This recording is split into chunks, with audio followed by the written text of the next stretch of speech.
Hello world, I am live. I think. Can never be too sure. Okay. 15 people already. Hey Vince. Hey Bagulus, who was first? First! And I gotta make sure my yeah. Oh, okay. Mike. Yeah. Nah. I think my mic needs to come. I got caught with this before. My mic needs to come through XSplit. Ta-da. Check, check. Check. Check. Jeez, can't even see my audio. Check, check. Can you hear me? Because the VU meter looks crap.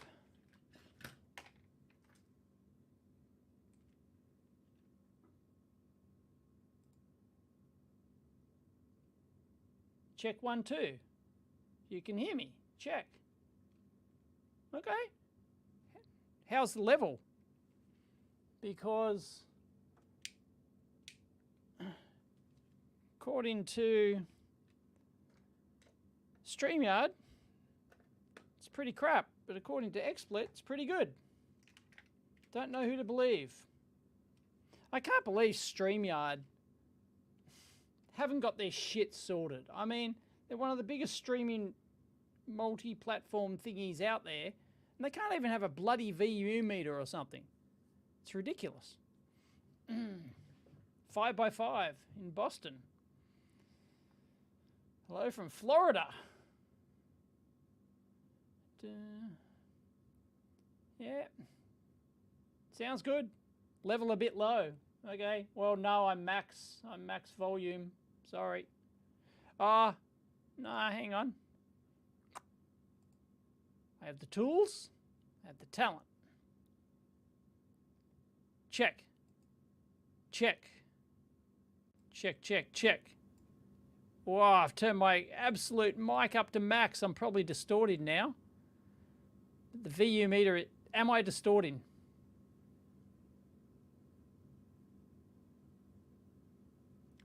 Am I distorting or not? I have to go out to see your comments perhaps. It's good. Really? Nope. It's not distorting. Okay. All right. So be it. Sounds normal. All right. Weird. Nah, I'm going to go back to...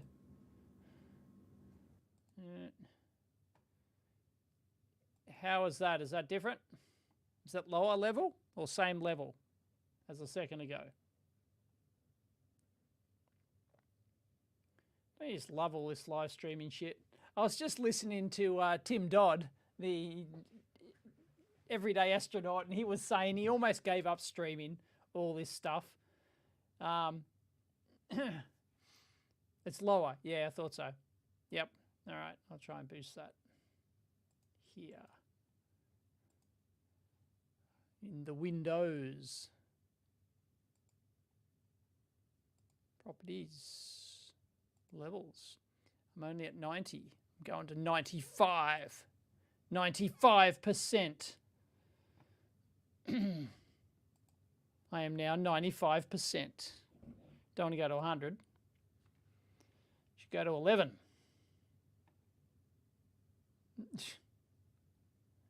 All right. Frankfurt in Germany. Ready to launch. Yeah, Starship, SpaceX aren't starting until 30 minutes before the launch. So I've got no live feed unless I want to steal Tim Dodd's feed or I want to steal, you know, some other live feed, like from somebody who's actually got cameras there because they've got their own cameras. There's quite a few people who have their own camera gear and stuff there live. But no, the SpaceX is... well, I can go watch, but it's, see, 10:56. So I assume that's my time. It's 10:42 p.m. Yes, I did get special permission from Mrs. EEVblog to come back to the lab to do this. She wasn't happy. Of course, wasn't happy, but I am here. And also they'll be doing it on Twitter as well, but I assume like they're doing it on their website, so it'll pop up with a video window here. I'm assuming that's going to be better quality than Twitter, because Twitter video quality still leaves a bit to be desired.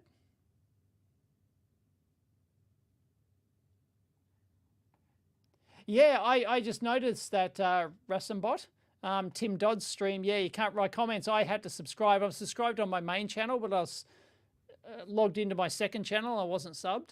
So I had to wait, and you have to wait a minute after you subscribe before you can. I didn't even know that was a thing. Yeah. Unfortunately, from what I can see here, the stream quality of my chat window here is pretty poor. Like, I can barely read it. But anyway, it's there. No, I didn't calculate how much energy my pool takes over a year with the heat pump. I don't care. It's all going to come from excess solar anyway. So I really don't care. It takes what it takes. You know, it's not much. Well, actually, run the numbers now. I run the pump for 4 hours, currently for 4 hours a day. We might lower that, especially in the middle of winter. Might go down to 2 hours or something. 4 hours a day it runs for, and draws 1.1 kilowatts. So there you go. So let's round it to 4 kilowatt hours a day, times 365 days a year. There you go. Hey, DefPom's in the house. DefPom, if you want your repair videos. Don't know, DefPom, I just uploaded a repair video today. Bloody thing. It was the white coat syndrome. I put a follow-up video on the second channel. I took the damn thing apart, and it looks like just the act of taking it apart fixed it. Because the current working assumption is that it was a bad, a dicky, corroded contact or something on the battery connector, or possibly the speaker connector. And yet just the act of taking it apart, putting it back together, wiping those contacts, fixed it. That seems to be the thing. So yeah, there's a 30-minute video of me dicking around trying to repair stuff. Anyway, for those who don't know, DefPom does, it's in his title, DefPom's electronic repairs. Does excellent long-form, multi-part series repair videos, if you're into that sort of thing. If you think mine aren't long enough, go and watch DefPom's. Hey, Pro Engineer. Is the pool just for fun, or is it practical somehow in your climate? I'm in Australia. I'm in Sydney. Of course it's practical. Every second house here in Australia. Australia has, I believe, correct me if I'm wrong, fact check, the highest per capita pool ownership in the world. Australia. Yeah. It's like everyone's got a pool here. It's hard to sell a house if it doesn't have a pool in Australia, especially in the your warmer parts of Australia.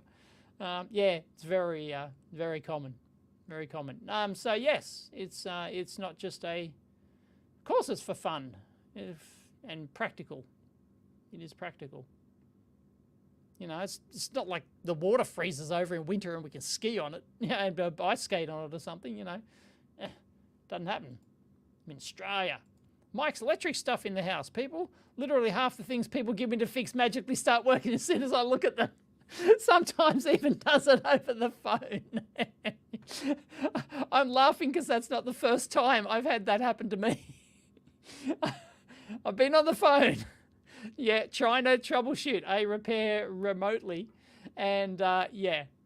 Have you tried turning it back off and on again? Yes. Oh my goodness. Yeah. No, it's nuts. It's nuts.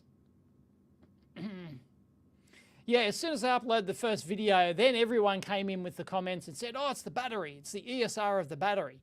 But it wasn't. The battery's good. So I presume, like, yeah, battery contact. Or it could have been the speaker contact too, maybe.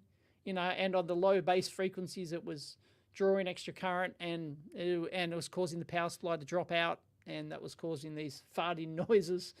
And yeah, so it's one of those, you know, kind of like complex little problems that's not easy to reproduce or track down.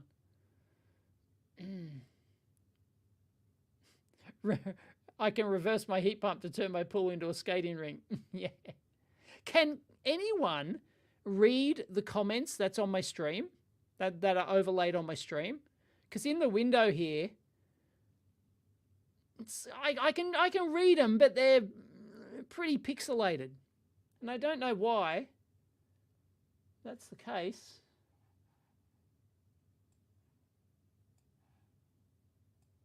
Maybe that's StreamYard doing that. No, it's blurry even at 1080p.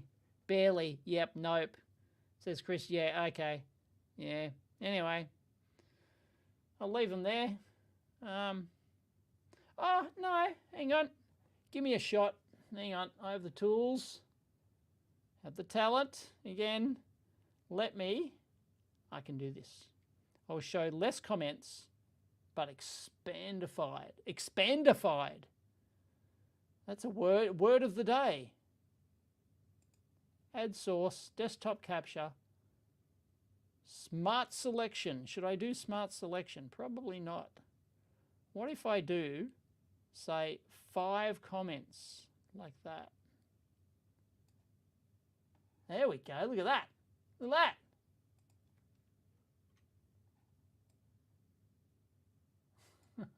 that. I'll move that down a tad. There you go. Look at that. Hey, Kerry. New South Wales is not safe for work. There you go. I can actually do, okay. No, I've got to tweak it now. I've got to tweak it. So, because I can't live with a half chopped off comment up the top. So I've got 4 comments. Let me do 5. I reckon I can do, yeah, 5. 5 comments. Let's capture 5 comments. Oh, but they're different sizes, aren't they? Yeah, they're bloody different sizes. Damn it. Let's try this.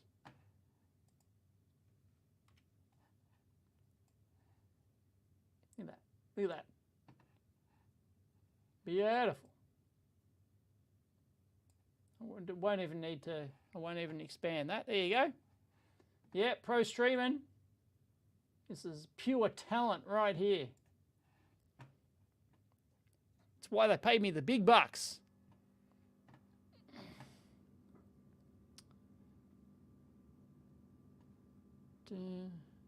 Quality was better at the beginning of the stream. Okay, StreamYards. It's probably 1 million people trying to stream on StreamYard. 461 viewers. Wow. Wow. Wow, that's huge. Yeah, as somebody mentioned it before, there's so many spam channels. I found one, I actually tweeted it. It's got 2.3 million subscribers. So they've just hijacked, like probably in the last day or two, somebody's 2.3 million YouTube channel. They've hijacked it. They've deleted all the videos and they've put them in. And I was actually fooled for a minute because they put in links to all the videos. So I thought they were actually videos on the channel going back 6 months, 9 months and all that sort of stuff. So I thought the channel had been around for like 6 or 9 months. And I thought, how can a scam channel be around for that long? And it turns out, no, they actually linked in were just genuine SpaceX videos. And it appeared as though the videos were on their channel. Geez, they're good.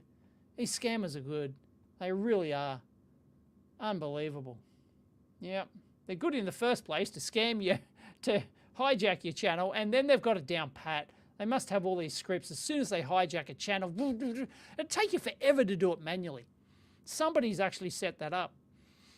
Oh, by the way, we showed up. I've got my red team. here we go. Here we go. Here we go. Can we see it? Can we see it?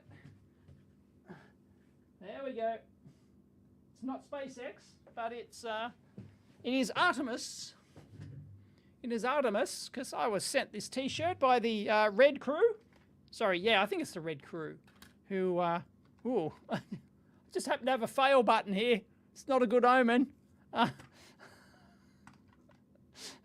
I don't know why it's on my desk here, right in front of me. I was using it for something, obviously. They are not aiming for orbit. They're not going to do a full orbit. It's going to, I'll show you. This is their plan, right? So this is their third test flight. And here's all the events, right? So an hour and 15 minutes before, they go for propellant load. So I assume they're loading the propellant now. And this is the flight. This is the flight plan. So they do, yeah, there it is, super heavy launch, ascent stage. Then they do the flippy flip, and then they do a water landing. It's not coming back to land, so the booster's going to be just flop into the water, or it's they might do like a controlled burn into the water, so it like goes gently. I don't know if they've even got a camera there where they can actually view that. Or no, is that a drone ship? Maybe they are going to try and land it. Really? I don't know. Can anyone confirm that? And then engine cut off, and then it's just going to coast. It's going to coast for, I don't know, 1,000 kilometers or something, and then it's just going to belly flop in the water. Oh no, they've got a drone ship there too. It's not gonna land on the water. It's just going to do a. So this ship, either way, this Starship is Gonski. So, yep.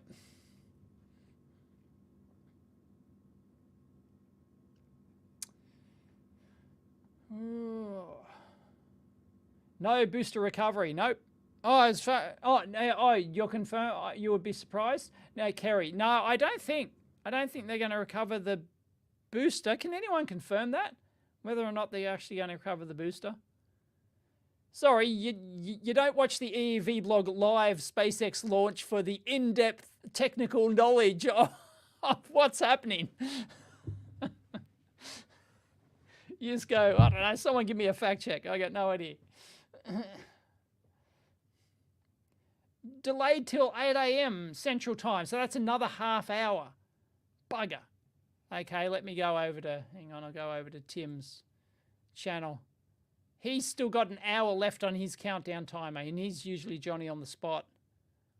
So, an hour left. So, oh yeah, right. I think that has gone, I think that has skipped another half hour, because they've already delayed half an hour, because there is some fog and stuff, or something, clouds, weather, something like that. But Tim Dodd's live stream timer is showing an hour and 6 minutes. If you want the best technical coverage, go watch Tim Dodd. Although there is also NASA space flight, which is not NASA, but NASA let them use NASA in their title, I believe. And that's they've got Marcus House there. He's doing that stream. They got other. There are two other guys there. I don't know who they are. But yeah, either of those channels if you want really the technical details. So they know their stuff. Tap dance routine to fill in the time. Oh, another hour. It's already 11 p.m. here, so that puts us at midnight for the launch. I did tell the wife I'd be home at like 1 a.m. or something. So, roof's going well. If you're in the know, you're able to watch my videos. House, the TV doctor. No, Marcus House. Marcus House, fellow Aussie YouTube channel, space YouTube channel. Highly recommended. He does excellent videos. Marcus House. Go and check him out. Go and give him a sub. Tell him Dave sent you. Run a poll on the success. Okay. Oh, no. I can't do that because I'm not doing YouTube. I'm using StreamYard. Sorry, I'm not even, yeah, I'm not actually watching my YouTube channel at all. I'm not watching it. Mrs. EEVblog gonna be mad. Yeah, well, what else is new? You know. Oh, boy.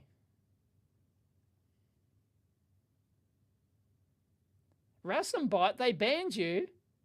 NASA spaceflight banned you after a MAGA joke super chat. Really? You paid him to give, you gave him a super chat and you did a MAGA joke. What was the MAGA joke? Tell us the MAGA joke that got you banned. See if it's enough to get you banned here. I doubt it. You won't get banned here.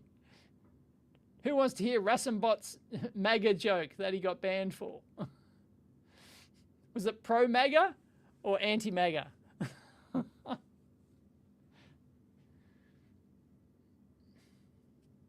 Yeah, it's going super quick. Jim? I sleep pretty well. I sleep too well. I sleep too well. Sleep is not a problem for me.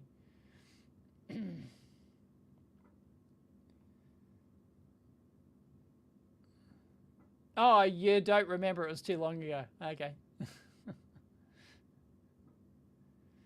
FYI, audio is low and muffled. My audio is low and muffled. Is not. You lie. Everyone said it was good. Must be your end. See, someone else confirmed. Pro engineer, somebody else confirmed. Roles confirmed. Audio's good. Oh, it's Paul Daniels in the house. There you go, Paul Daniels. How far off are we all from launch? An hour. They just delayed another half hour. So we're an hour off. Sorry, I don't have a countdown timer, and SpaceX are not going to see if they've updated their time. Yeah, 11:29. Yeah. SpaceX will not go live until T minus 30 minutes. So 30 minutes before launch, they will not go live. So, which is kind of annoying because we've got nothing to look at. So, you know, all right, there's what's going to happen. There you go. Countdown. Raptor ignition sequence. Flame deflector activation. That's the water deluge, right? 10 seconds before. I saw a video of them testing that the other day. It's incredible. Yawn. No, I'm not tired. It's a compulsive yawn. Maybe I am. Yeah, if you want to come back in 30 minutes. Otherwise, I'm just answering questions and shooting the shit.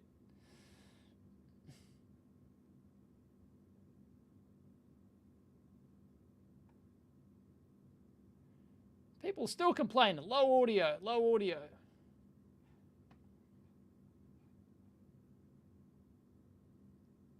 I can...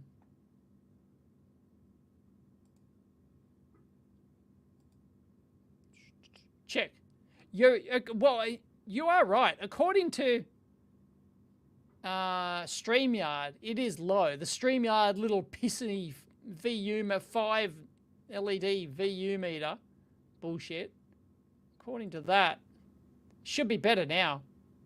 Check. Should be a bit louder. There you go. Try that. See, some people say audio's fine, some people say it's shit. It's like everyone has different systems and stuff. Like I've got my system calibrated to know, you know, how I am compared to other YouTube channels and how I am compared to the normal thing. In fact, well, actually, I can go to my own live stream.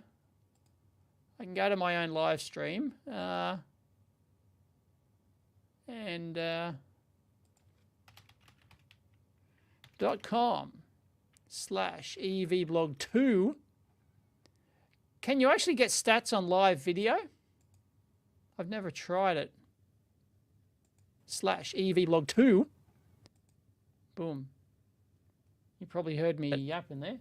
/EEVblog2. Yep, you did. You should have heard me yapping from my own stream. And I can do stats for nerds. And I can tell you that, although this was, oh no, this is right now.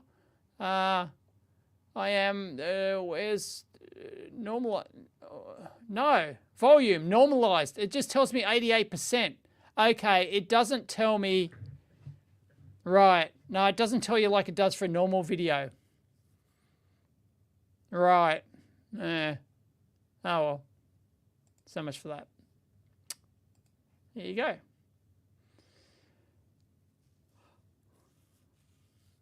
Tim Dodd's running minus 59 minutes.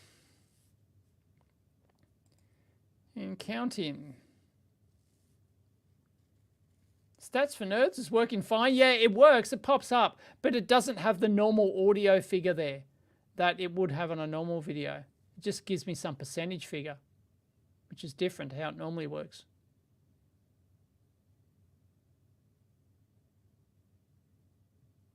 Hey. YouTube, many YouTubers in the house. Ian Scott Johnson in the house. What time is it over there, Ian?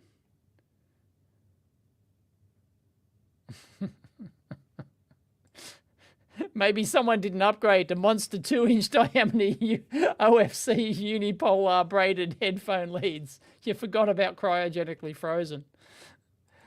Oh boy.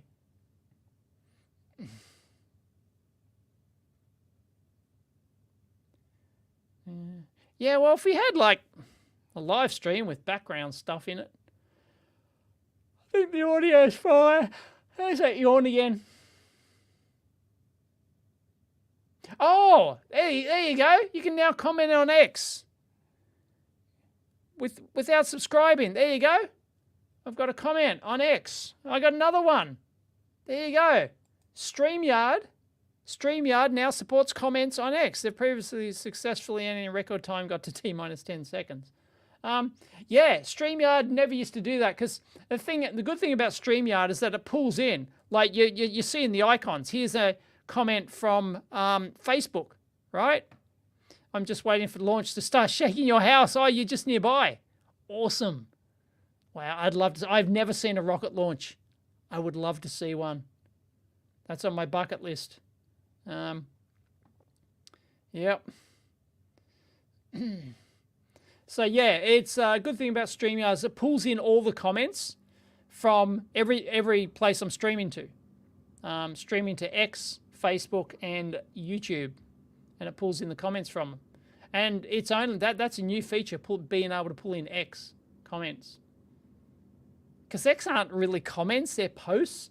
I heard something the other day that Elon just announced that they're going to improve the video capability to compete with YouTube or something. They're going to like change the interface or something. Does anyone know about that? I totally forgot about trying to research it. I just heard it in passing that it's no, I didn't feel the 4.8 earthquake. Nope. That's that was up in the mountains. That was about 15 kilometers south of Bullabara, I think. Yeah, so I was up in the mountains. I didn't feel it. Then again, I was in the office tower here, so I don't know. Yeah. It's weird. I've done a second channel video. I don't know where it is on my second channel, but if you search my second channel for like vibration or building shake or something like that, I've done a video showing how the building was shaking my bench, because my bench was wobbly on like 4 stills, and just the movement of the building, just, you know, all the machinery, the air cons or whatever, I don't know, something was just moving the building. And that was amplified by something that was sitting on my bench, and you could see the shake. It's really weird. It's really weird. No, I've only felt one earthquake in my life, I think. Oh no, maybe 2. I felt the Newcastle one a little bit, I think. And maybe there was one when I was a kid, but basically earthquakes don't happen here in Sydney. It is not a thing. It's not a thing. I actually posted on X a list of earthquakes in Sydney, Last one was like 1890 or something. It's just nuts. So yeah, this one was not in Sydney. It was up in Blue Mountains.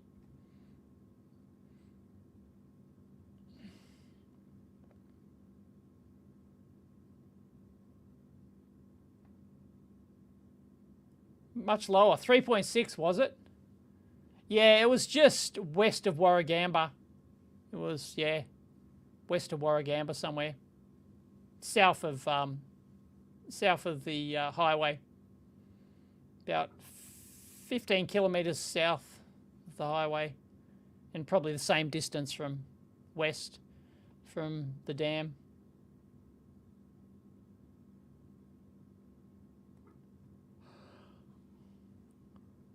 Yeah, Australia's not really known for its earthquakes, although we have had some, you know, we've had deaths, like the Newcastle earthquake was bad.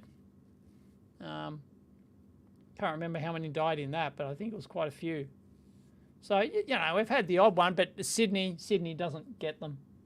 It's not, isn't a thing. Yeah, the problem with, oh, wrong comment. Yeah. Elon is at timeline. Yeah, it's on Elon time. It has a name, Elon time. Wow. Maxed out the dB meter at 1 kilometre away. Yeah, that'd be awesome.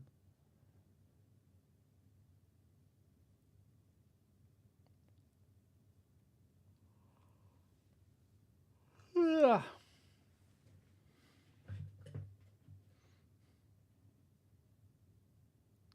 Made up place with that name. What name? Warragamba? Bullabara? Woolloomooloo? Lots of names like that here in Australia. They're all Aboriginal names, or the interpretation of the original Aboriginal name. Scotland gets a couple.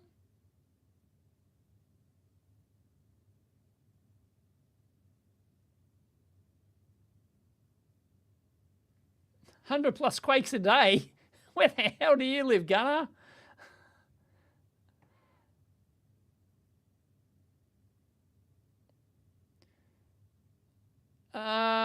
Maybe a couple of, maybe there are some new products coming soon. I'm getting one sent to me that I want to evaluate. So, possibility.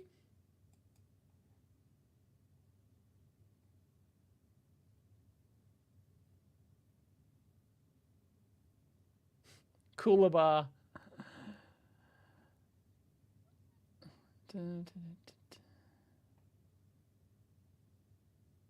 Got some crazy names, yeah. Yeah, we got some Bobby Dazzlers.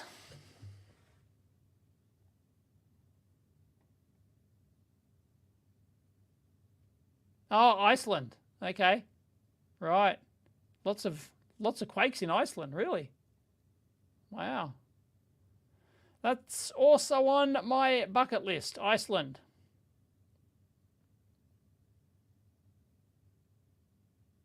Oh, Wales, names from Wales, yeah. Can't believe it, there's 720. I will give you the breakdown. Oh, this is where they're all coming from X. Hello, everyone on X. Holy crap. There's 720 viewers at the moment. 566 of them are on X. I'm going to screen capture this. Wow. Wow. That is a lot. Yeah, 568 are on X, 138 on my second YouTube channel, and 11 on Facebook. Wow. Most people are watching this on X. There you go. X for the live stream win. Wow. I'm going to tweet that right now.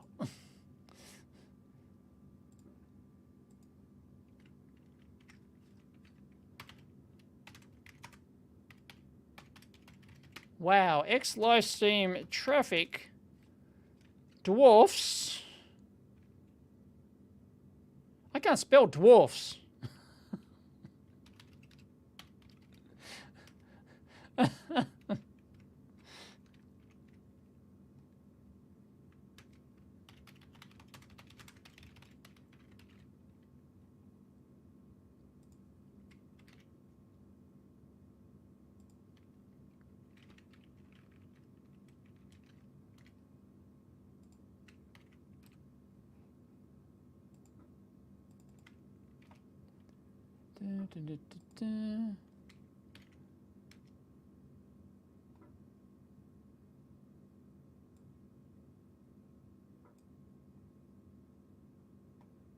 There you go. I just tweeted.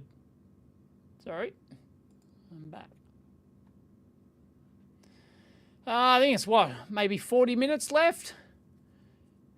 Oh, no, T-minus 56. The sky's looking... sky's looking okay. Is it... yeah. According to Tim Dodd's stream, T-minus 56 minutes. So it looks like they've delayed a little bit again, perhaps. Yeah. And so 11:29 was the last call. 11:37, yeah. Yeah, so they just delayed it by another little bit.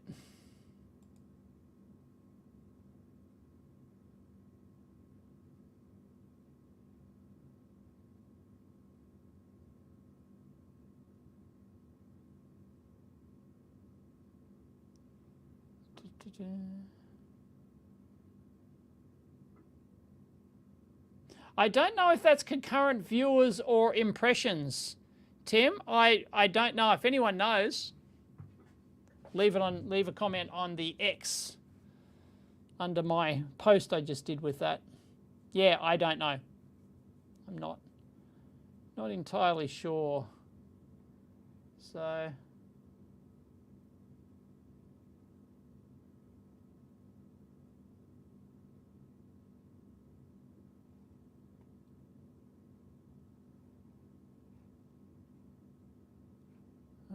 hang on.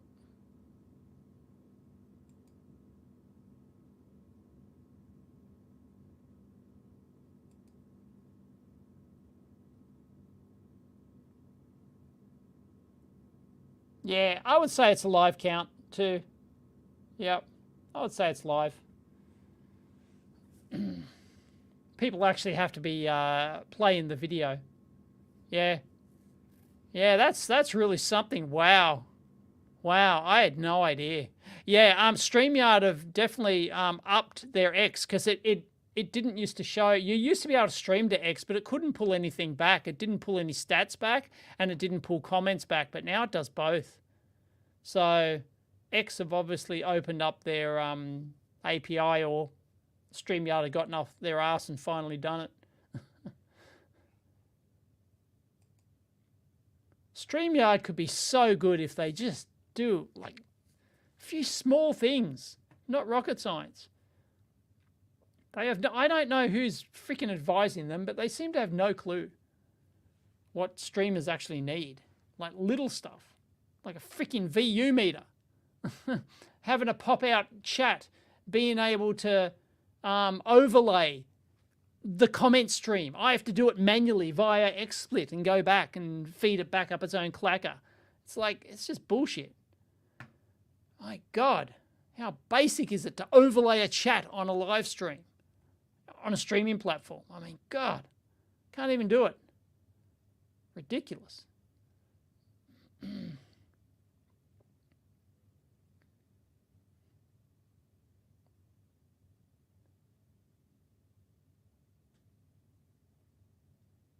Yes, you can. If you're watching on X, you can actually comment. You can actually now comment on X and it'll show up in the feed here. It's great. I've been waiting for this for like a year or something. More. Since when it was Twitter. Way before Elon bought it.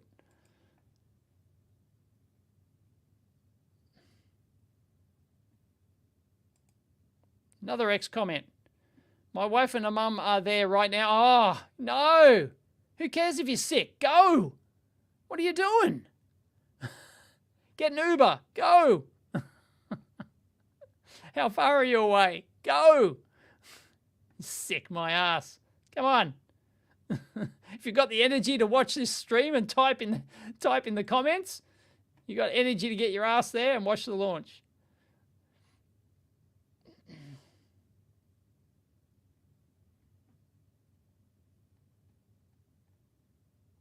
Really? You think? What makes you think that, Jay?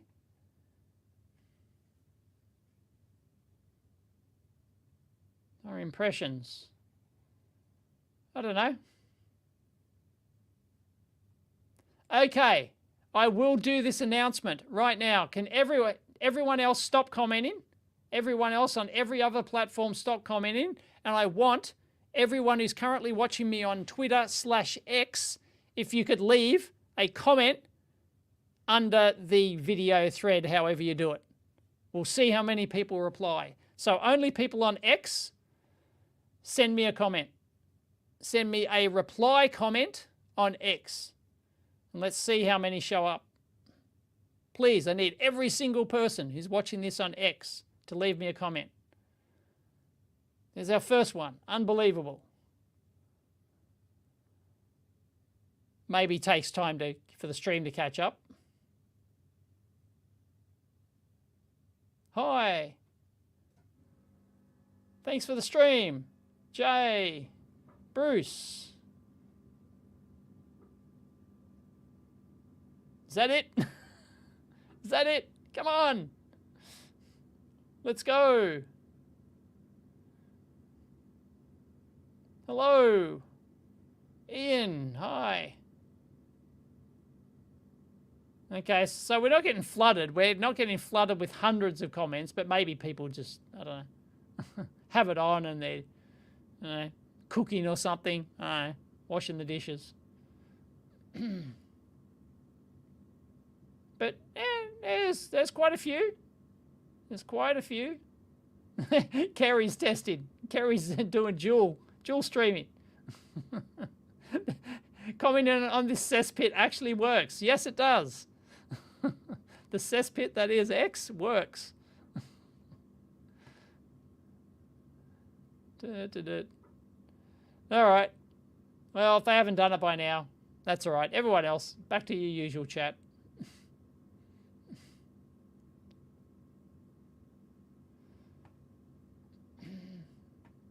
So, I don't know. But anyway, the number's certainly impressive. 725 viewers. I wouldn't expect, like, the industry standard in the YouTube social business is if you can get 10 people to action, do a call to action, as it's called in the business, rate, subscribe this video, rate, rate me. Back in the old days of YouTube, used to be able to rate a video. 5 stars. Who remembers that? Oh boy. Yeah, if you can get 10% of your viewers to actually action something, like give a thumbs up or do a comment or something, you are doing spectacular. So I'd be stunned if I could get, 70 out of the 700 people who are on X to actually comment. Because they could, they could be, I don't know, could be at the gym doing their workout, having a listen or whatever. I don't know. They're just not in a position to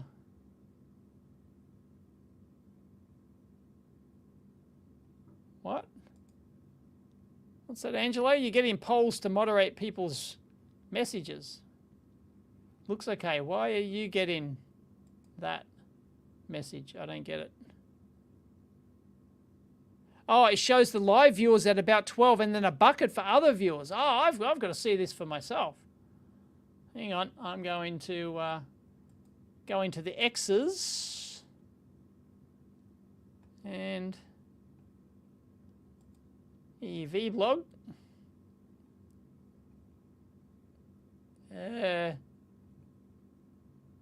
Yeah, there I am.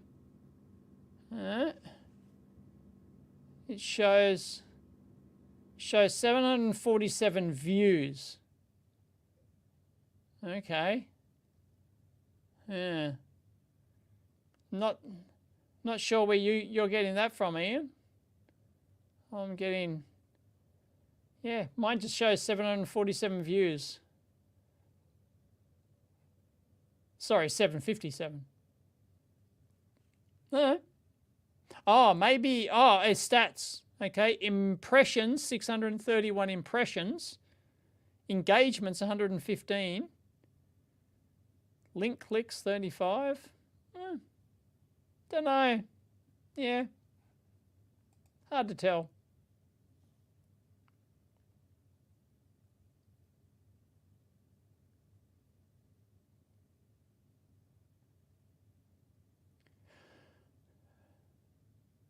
I already called you to action, that engineer guy, and about a dozen people responded.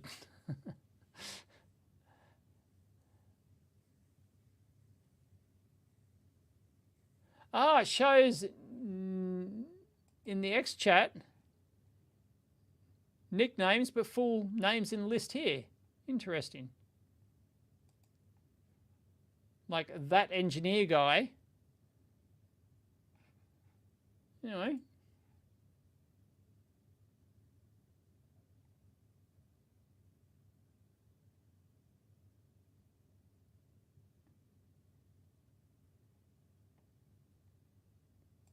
What do you mean, Angelo? Mind you, it took about 2 minutes to hear you mention my message after I sent it. Community notes? What's community notes got to do with anything? There is probably a delay.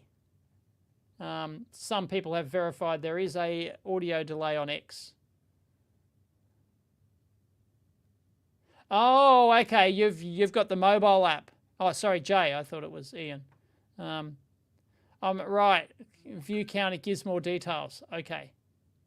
Interesting. Right. Now I'm just using the desktop browser here. Let me try it. Get my shoe phone out.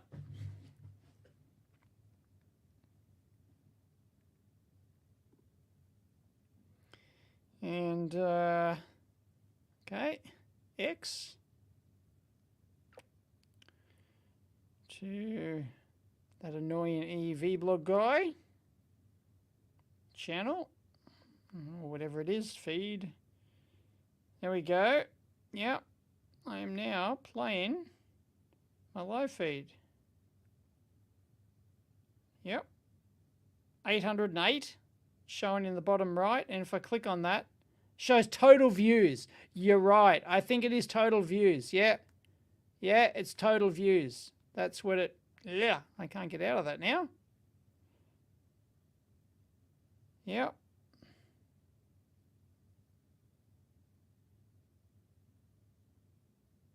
Interesting.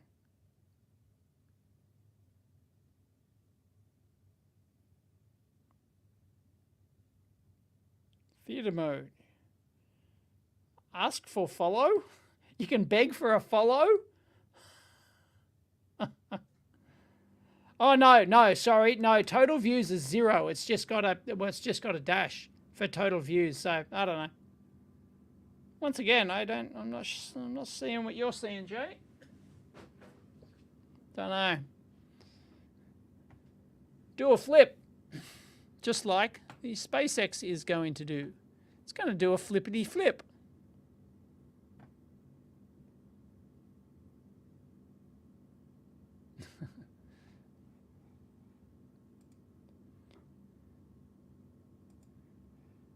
You'd love Thunderfoot, Common Sense Skeptic, and Dave all at the same time. Common Sense Skeptic's probably having a hernia right now.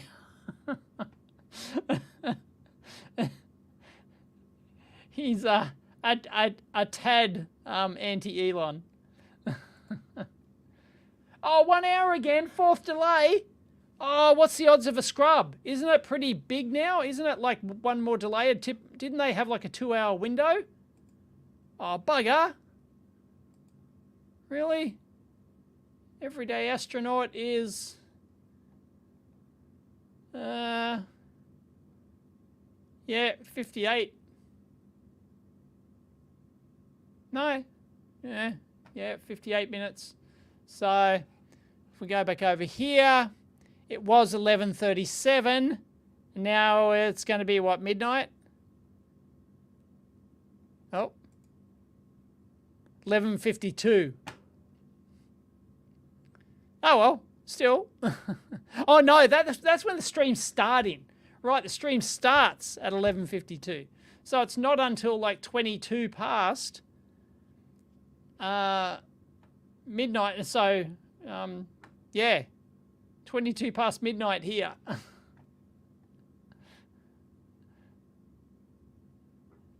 Are either of those two doing live streams? Thunderfoot or Common Sense Skeptic?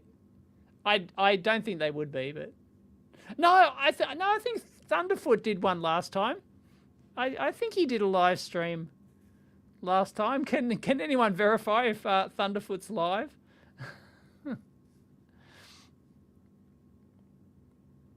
Yeah, they're cutting it close. Right. Okay. Right. So they can't afford another delay.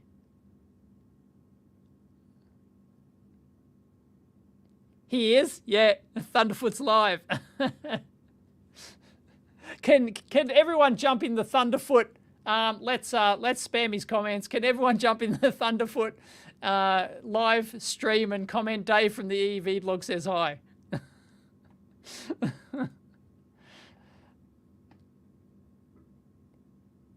Go and spam his comments.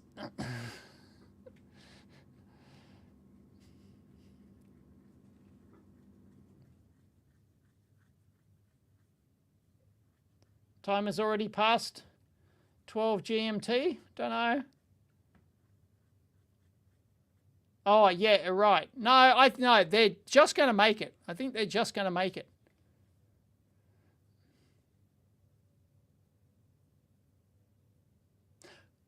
It just occurred to me, why do they need a launch window? Because they're not like going to the space station. They're not going to the moon. They're not going to Mars. They're not going to... Why is there is it like environmental thing, local curfews or something? Does anyone know? Because it's a fixed test. It's just like a rocket launch test. Like, why is there even a window? Or can they only keep fuel in the tanks for so long, but then they could just drain out? I don't know. Does anyone have any clue? They would need to clear the airspace C, etc. Yeah, maybe it's the FAA. That's what I think. I think it's some local requirement. It's some sort of license requirement or something. I don't think it has nothing to do with anything else. Yeah. He's ranting about Elon's robot, is he? He doesn't like Elon's robot.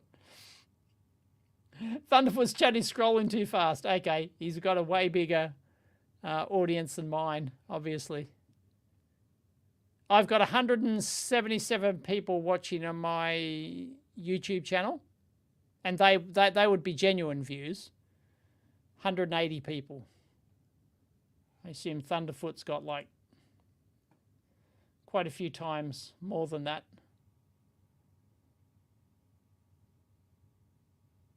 Yeah, I reckon it's the FAA. Yeah, I reckon they gave them a window and said you must launch during this time because that's when the airspace is cleared and we're not going to clear it all day for you. So, you know, bugger you. Yep. You prefer that weird Aussie bloke. Well, thank you very much. 3,000. Thunderfoot's got 3,000 live viewers. Wow. That goes to, I've got 177 and he's got 3,000. Mind you, is it on his main channel or his second channel? Voice of Thunder. Is it on main channel or Voice of Thunder channel? I could go check it out myself, but...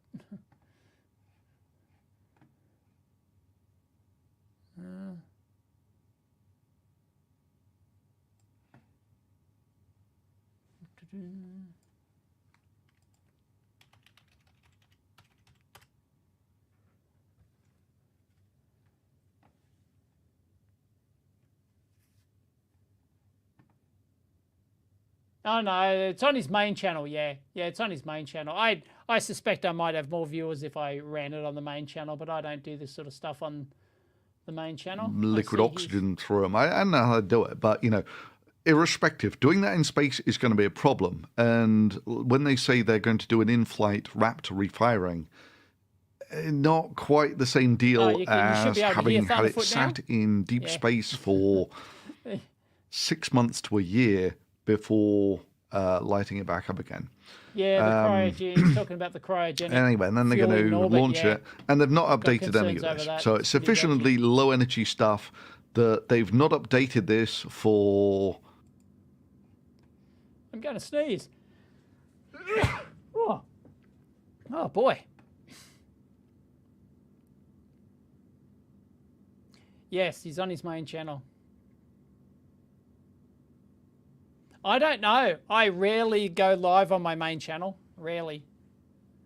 So, I don't know. I might get a couple of thousand. Yeah, so I might do similar numbers because we both have a similar... He's got a few more subs than me.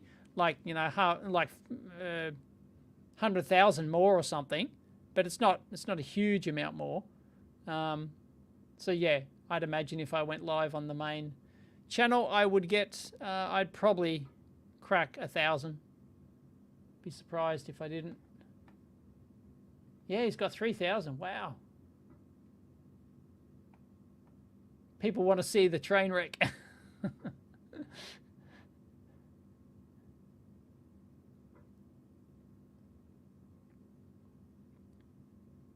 You wonder why you can hear him. You had your stream on mute. Yeah, that's why.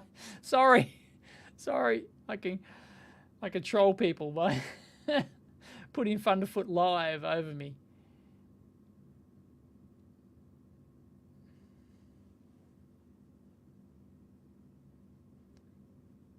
Do I think Elon would sponsor me to do an unboxing? An unboxing of what?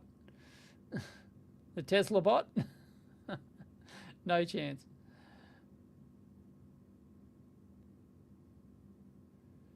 Do I also make money on live streams? Not unless they're... Well, yeah, you do get paid for the views, but because live streams don't get many views, it's a pittance. It's cents. Like, you know, I doubt I'd ever make $1 for this live stream. It's only if people send super chats.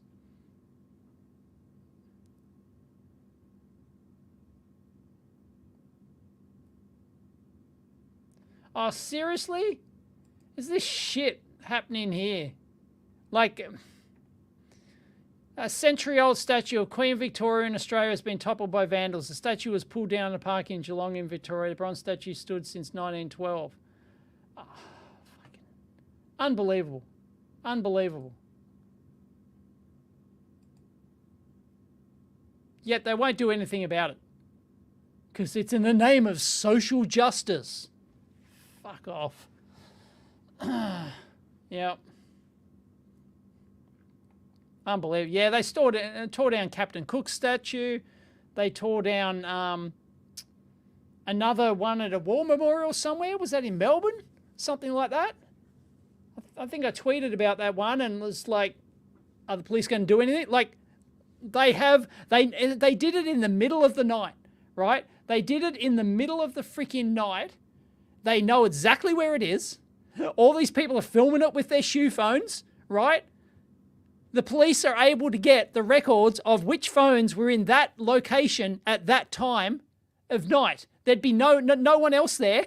They'd be able to round them all up, right? They can easily, during COVID, they had no problems tracking people and coming to your freaking home and, you know, telling you were in such an outside the boundary or some shit, right?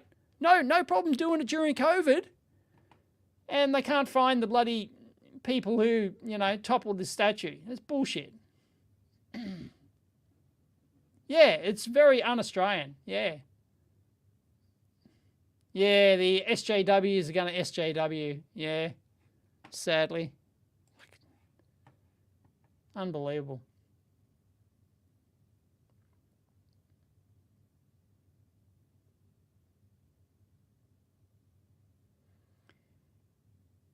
Yes, the well-known tolerance of the extreme left are at it again. Literally 1984. Yeah. Yeah, if they had their way, everything would be erased. Everything.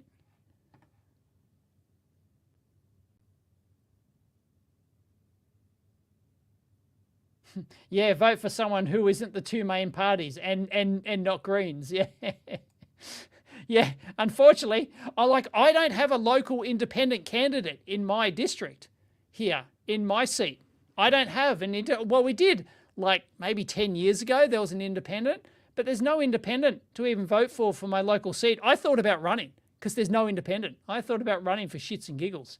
And if you get over, I think, 2% of the vote, they pay for your next year's or your next run or whatever. Well, they give you advertising money or whatever. I thought about running as an independent just for shits and giggles.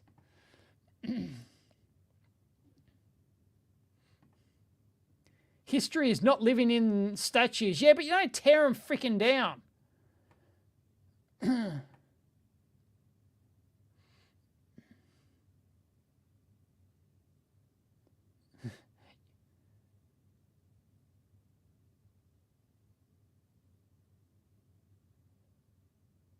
Unfortunately, someone brought it up, Kerry.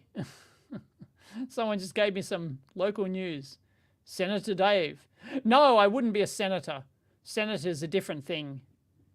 I'd be an MP, Member of Parliament, if I won my local seat. Although, no, to be a senator, you have to win, you have to, like, it's state-based thing. It's state-based, so I'd have to run for a senator for New South Wales. And it's, I don't know which would be easier to win, whether a Senate seat would be easier to win or whether or not a local seat. Don't know. But the seat I'm in here it's been Liberal for 40, 50 years or something. It doesn't matter. It doesn't matter. My local member, Alex Hawke, is the one who banned Djokovic from Australia. He's the one who booted him out. You remember Djokovic during the Australian Open? He came here. He was invited here by the Australian Open, and he had all his paperwork correct, and it's during COVID, and they booted him. Oh no, it was even after COVID. It was even after COVID wasn't a thing anymore, and they booted him out. That was my local dickhead member, Alex Hawke, who did that.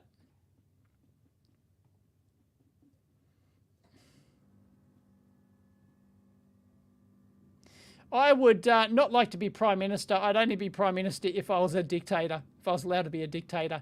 Dick Smith famously said the same thing, because his name was thrown around as a president, as our first president, when, because it always comes up, should we be a public and all this sort of stuff. And every time it comes up and everyone starts talking about it, everyone talks about, well, who would be the first Australian president?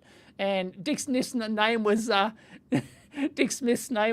put up there, and he came out and said, yeah, I'd only do it if I could be a dictator, because it's the only way to get stuff done. It's the only way to fix shit, So, yep.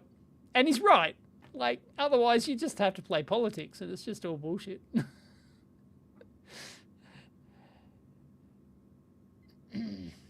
Oh, you got multiple citizenships. Okay, yep.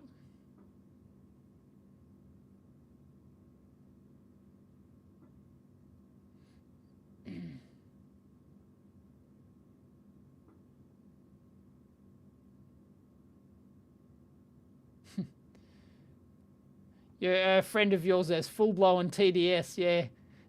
Everything's Orange Man's fault. Crazy. Oh, propellant load has begun. Well, I thought they were supposed to do that now or before, but I guess they keep delaying it, wasn't it? Because according to the timeline here... oh, no. Prop load? No. No, here we go. Load underway. Propellant load. Oh, no. Ship propellant load. No, that's at 2 minutes before. Yeah. So 51 minutes, 53 minutes before. So Tim Dodge showing 43 minutes and counting. So he has not stopped it. If anyone's going to be Johnny on the spot, it's going to be Tim Dodd. He's got a whole crew working for him. Does anyone know how many employees Tim Dodd's got? Dick Smith would make Australia great again. Yeah.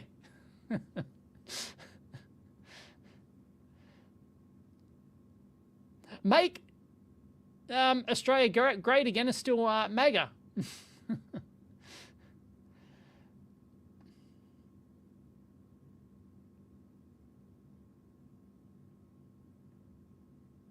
You need to play Major Tom, and I get copyright struck.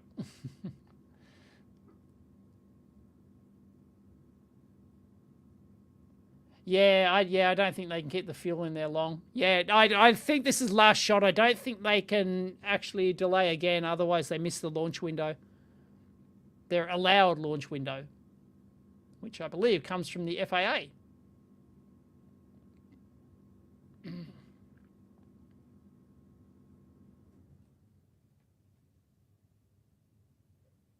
How is Tim Dodd successful? You find him unwatchable. He does good. He makes good technical shit. I mean, but shit in the good, in the good sense of the word. He makes highlight. Go watch his history of rockets or something. It's incredible. The amount of work he puts into some of those videos. I don't know about recent stuff. I haven't watched him in a while, but he's made good stuff. I don't know how you think. Why is he successful? If you find him unwatchable, well, that's just you, I guess. I don't know. What are his latest videos?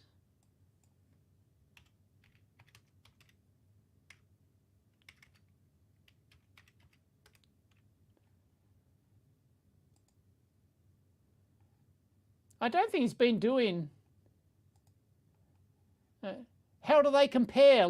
Just 2 months ago, he doesn't do many, but they go, a better launcher. How do they compare? He compares all the rockets. That'd be thorough. That's only 19 minutes long.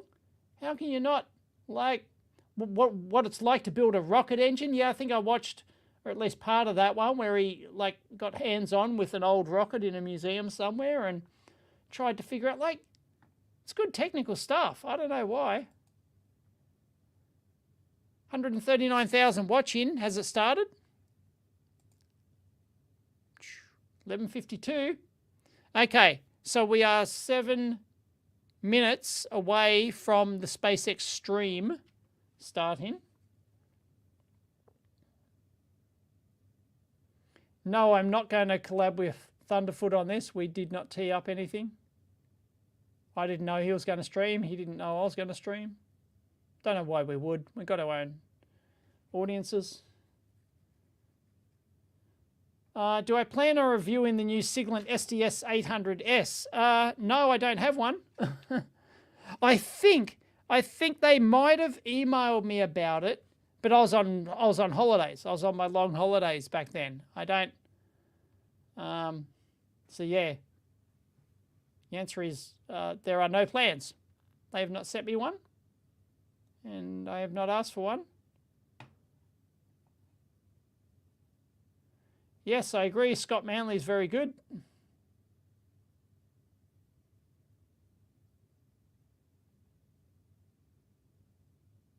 Vintage Space. Is she still doing it?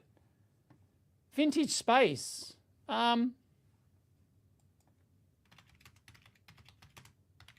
Because I think she gave it up, didn't she?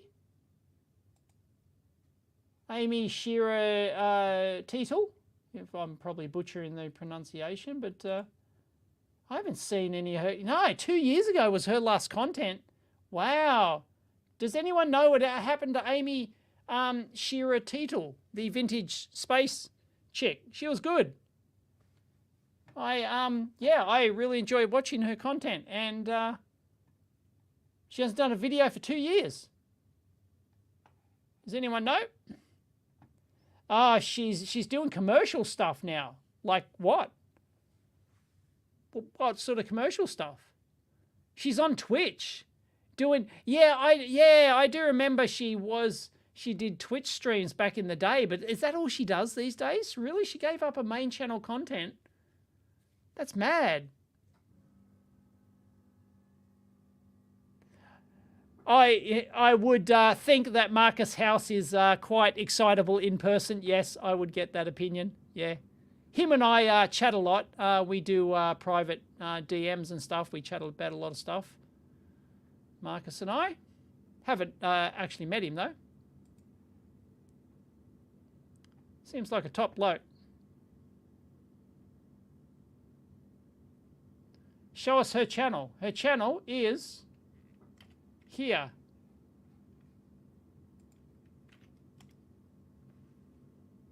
Amy Shearer Teetle. Yeah, I used to enjoy it, and then she just stopped making them. What happened to photonic induction? Yeah, he didn't do a comeback like he promised. He promised me he would. Last I heard from him, he said, "Oh yeah, I'm back in it." He even sent me private photos. Oh, I think I published a few of them. He sent me photos of stuff he was working on in his backyard, big arrays of batteries and stuff. He was like, yeah.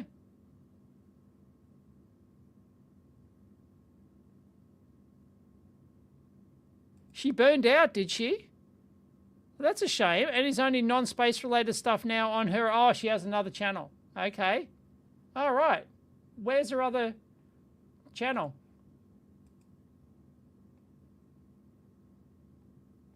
She doesn't have it on her YouTube. She doesn't link to another channel. That's a shame.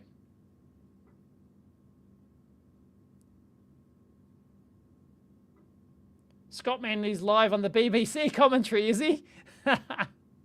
Good on him.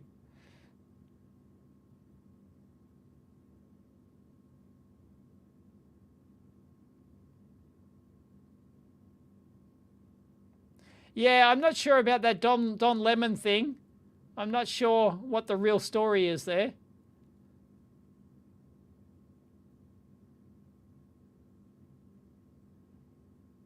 Yeah, she was doing Ancient Astronauts. Yeah, she was on a she was in a like a spoof thing, I think. A spoof series or something.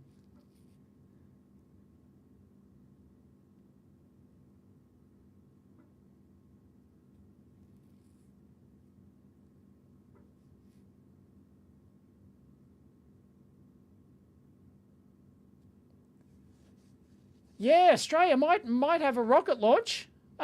Yes, I might. I'm tempted to. I can't remember what's the company's name. Yeah, I saw that like last month, and I thought, wow, I should probably contact them. Maybe see if I can like get a tour or something. They're up in Queensland, I think. I think they're a Queensland company, so I'd have to go to Queensland to do it. And their launch is like right up in the middle of Whoop Whoop. So, yeah. He might break 200,000 viewers. Wow. Killer. I've got 1,245. Though the X one only goes up. So, yeah, X is not. Got 186 on EEVblog too. And again. Gilmore Space, thank you. Yep.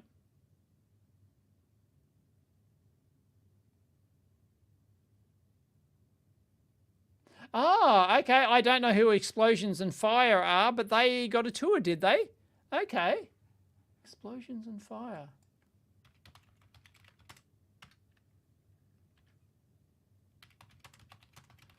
I will watch their one. I will have a watch of their one. Nitrogen.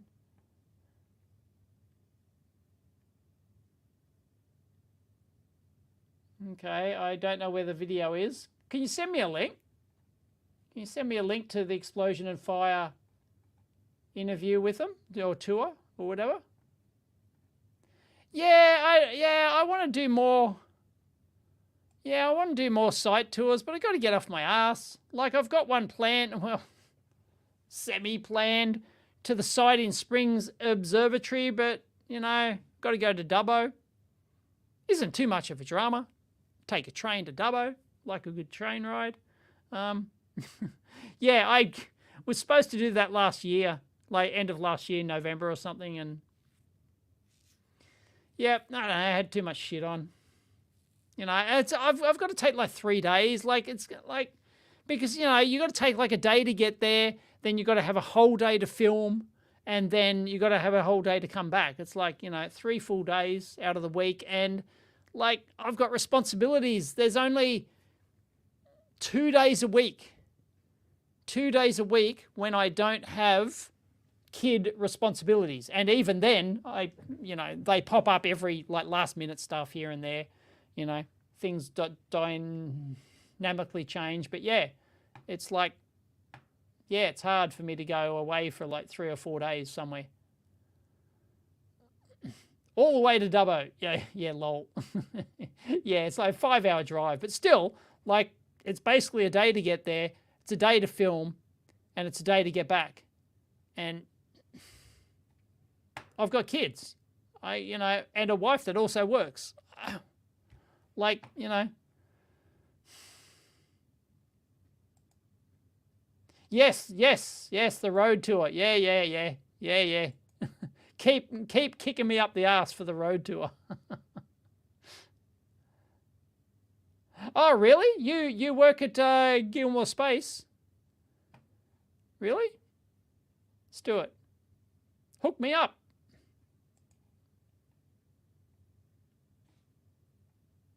Nah, I can't get it done in a day. It's not going to happen.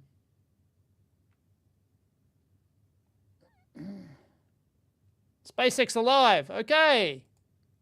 Here we go.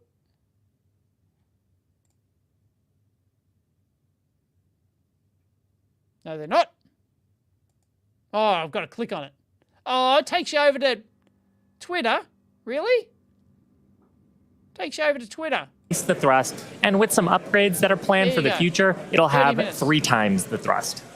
Starship will allow us to fly the heaviest payloads ever flown, land humans on the moon again after more than a half-century, and ultimately fly humans further into space than ever before, even to Mars. They're reading the script. But the most important thing about Starship is that it's designed to be a fully, rapidly reusable, reliable rocket, or what we like to call the 4 Rs. And we'll talk more about those later in the webcast. We'll talk more about those before we later dive in into the details of today's test, let's recap the achievements of our last integrated flight test, Flight 2. All 33 Raptor engines on the Super Heavy booster started up successfully and, for the first time, completed a full duration burn during ascent. How's that? As you can see here, we saw amazing views of each Raptor engine burning during that ascent, which is something awesome because we don't get to see that with Falcon and its Merlin engines. Now, next, Starship executed a successful hot stage separation, powering down all but 3 of Super Heavy's Raptor engines and successfully igniting the 6-second stage Raptor engines before the vehicle separated. This is the first time this technique has been done successfully with a vehicle of this size and scale. Following separation, the Super Heavy booster successfully performed its flip maneuver and initiated the boost back burn. However, about 30 seconds into that burn, it experienced a rapid unscheduled disassembly, or RUD. That's SpaceX speak for an exciting end to the booster's journey. The likely cause was determined to be filter blockage, where liquid oxygen is supplied to the engines. So we've upgraded hardware inside the oxygen tank to improve filtration capabilities in our boosters. Have we seen these two before? The one that's out on the pad today. Vehicle breakup occurred more than 3.5 minutes into the flight, about 90 kilometers over the Gulf of Mexico, so well away from She's reading an auto cue, right? On Starship, the 6-second stage Raptor engines all started successfully at separation, and everything was going normally in the ship's climb to space until about 7 minutes into the flight, when we began a planned vent. Put it on 2 times speed so we can see it sooner. To simulate the mass of a payload and get future-focused data, the ship was loaded with extra propellant. Yeah, I think I've seen him before. I don't. I've probably seen her. Maybe she's changed her hair or something. A leak developed that caused fires, which eventually cut the connection between the flight computers on the ship. And that caused the 6 Raptor engines to shut down. Why are we so excited about something done back in the 60s? Because violation by the autonomous flight safety system. Because it hasn't been done since the 60s. Flight termination system and led to 70s actually. Starship's second flight test nearly completed 60s, its full but duration last burn. one was It 72. ended at an altitude of about 150 ship of this kilometers magnitude. and a velocity of 24,000 kilometers per hour, officially making it the first Starship to reach outer space. Like the booster, we've made upgrades to Starship's upper stage based on Flight 2 learning. Yeah, we can't see their heads on the stream, sorry. And changing the operations to increase reliability. Now, back at the launch site, the new water-cooled flame deflector and other pad upgrades performed as expected, so the pad required minimal post-launch rework. And that's a big reason why we are ready to fly again today. The ground support systems are designed for rapid turnaround of the launch pad between flights. Well, sounds like they're going, look at that, great shot. Are getting us closer to that goal. Tiles, they just wrap around today's test. a little bit, Profile so I guess the flames would go very similar to test number 2. Around the side, or it could be on. Will attempt to splash down in the but yeah, they've only got them on the bottom side. This puts us on a steeper trajectory than past flights and lets us test capabilities that we'll need for the future. Fantastic like lighting shots. a Raptor in space while maximizing. Look at that! It looks safety. like the ground's on fire, doesn't it? Flight test profile. It looks like. What the heck? Now, about 26 minutes from now, it almost looks like it's on fire, like a big scrub fire. Off from Starbase. About 3 minutes into the flight, Super Heavy's booster will separate from the ship in SpaceX's second ever attempt at a hot stage separation. That means it'll light its engines while still attached to a partially lit booster. The ship's engines will then remain lit for about 6 minutes during the ascent before entering a coast phase. Next, the booster will perform a flip maneuver and execute a boost back burn, which, if you recall, is where Flight 2 Super Heavy experienced. I don't think radiation's more of a problem now. We're hoping hardware not really a upgrades problem. made for this flight will get the booster closer to executing a landing burn in the Gulf of Mexico. In the meantime, Starship will coast for about 30 minutes at altitudes between 150 30 minutes. and Okay, it goes a kilometers. fair way. It's It's going to land in the Indian, is it? There you go. Oh, it's almost going to hit Australia. Watch out. The ship will head toward its destination, splashdown location in the Indian Oh Ocean. no, right on top of If we MH370. get past a successful stage Is it separation MH370? and a full That's where burn MH370 with the is, upper isn't it? stage, it will be at an added altitude and trajectory below orbital, the hell? meaning Starship won't have to fire its Raptor engines for a deep I just got a burn, pop-up and message it for will naturally AMD come back auto into the update. atmosphere no matter what. What the Now, hell? meanwhile, the Super I don't Heavy even is have going to AMD. attempt a landing burn before splashing down into the Gulf. And while the we hell? are going to practice a landing, we aren't planning to recover Taking any labs of for the hardware from taking Super bets for a Heavy or the ship Skylab on this incident. flight. Yeah. Now, with the exception For of those who don't Falcon, know, this is no Skylab different landed from in what Australia. happens with most rockets flying today that are expended or fall into the ocean. after they Skylab was complete a their Saturn mission. V. Was a hollowed out Eventually, Saturn though, we will V. land and recover Skylab? Starship boosters and ships, just as we do with Falcon 9 and Heavy boosters, where we've recovered 283 to date. Starship's rapid reusability is key as we begin missions Malware? to the I don't know. moon and beyond. Even though recovery is not Well, planned, no, the I have technology had data we receive all the way AMD to drivers the in here end is what before, we're so maybe looking they're for, still lingering. particularly with Like, regard I to have the used ship's AMD cards in this temperatures machine during re-entry before, so. and how the heat shield will perform. Yeah. The data that we gather today, of course, will help us continue to build a rapidly reusable Starship. for Oh, the it future. triggers at midnight, does it? Now, much like our Ah. first 2 flight tests There you go. today, also still just a test. No, okay, Our goal is right. to I'll gather have to data try and nuke it. continue iterating and ultimately, Every improve midnight on the Starship. dot. That's Okay. exactly right. The primary Interesting. goal All for right. Flight 1 was to clear the I will pad, nuke it. and we did that and got a lot of great data that helped us improve the vehicle and the pad infrastructure. Who cares that we about see the CO2 today. emissions? The primary goal of Flight 2 was to get all the Helps way to plants stage grow. separation, which we did, and even got a little extra. For Flight 3, Love that we've shot. added some It's ambitious great. tests highlighted by an attempt to transfer several tons of propellant between the tanks inside Starship itself, as well as the first ever relight of a Raptor engine in space and the opening and closing of Starship's payload Yeah, it's door. midnight. When It's past Starship takes midnight here. astronauts to the lunar surface as part of NASA's Artemis program, it will be refilled in space by a Yeah, Starship all this tanker in-fuel spacecraft redocking. before boosting itself into a lunar orbit. I don't Like know. you see here. Transferring a large amount of cryogenic liquid And into it's all- space has and never been it's done by cryogenic. anyone ever. So, we'll be looking to get data on some of the fundamental physics in play here, like managing pressures, temperatures. When's that test? I mean, surely, if this one succeeds, right, let's assume that this one goes through all its stuff and it does its belly flop in the ocean at the other end, the next one has to be, like, going to orbit, right? Has to be, surely. Ultimately flights to Mars. Now, we're also attempting the first ever relight of a Raptor engine in space, and we'll need 2 a.m. in New Zealand, future in-space maneuvers and deorbit burns. It's important to note that what we'll attempt today is not a burn required for Starship to re-enter on today's test. We are intentionally flying this new steeper trajectory so we can test things like engine relights without substantially changing where we expect to splash down.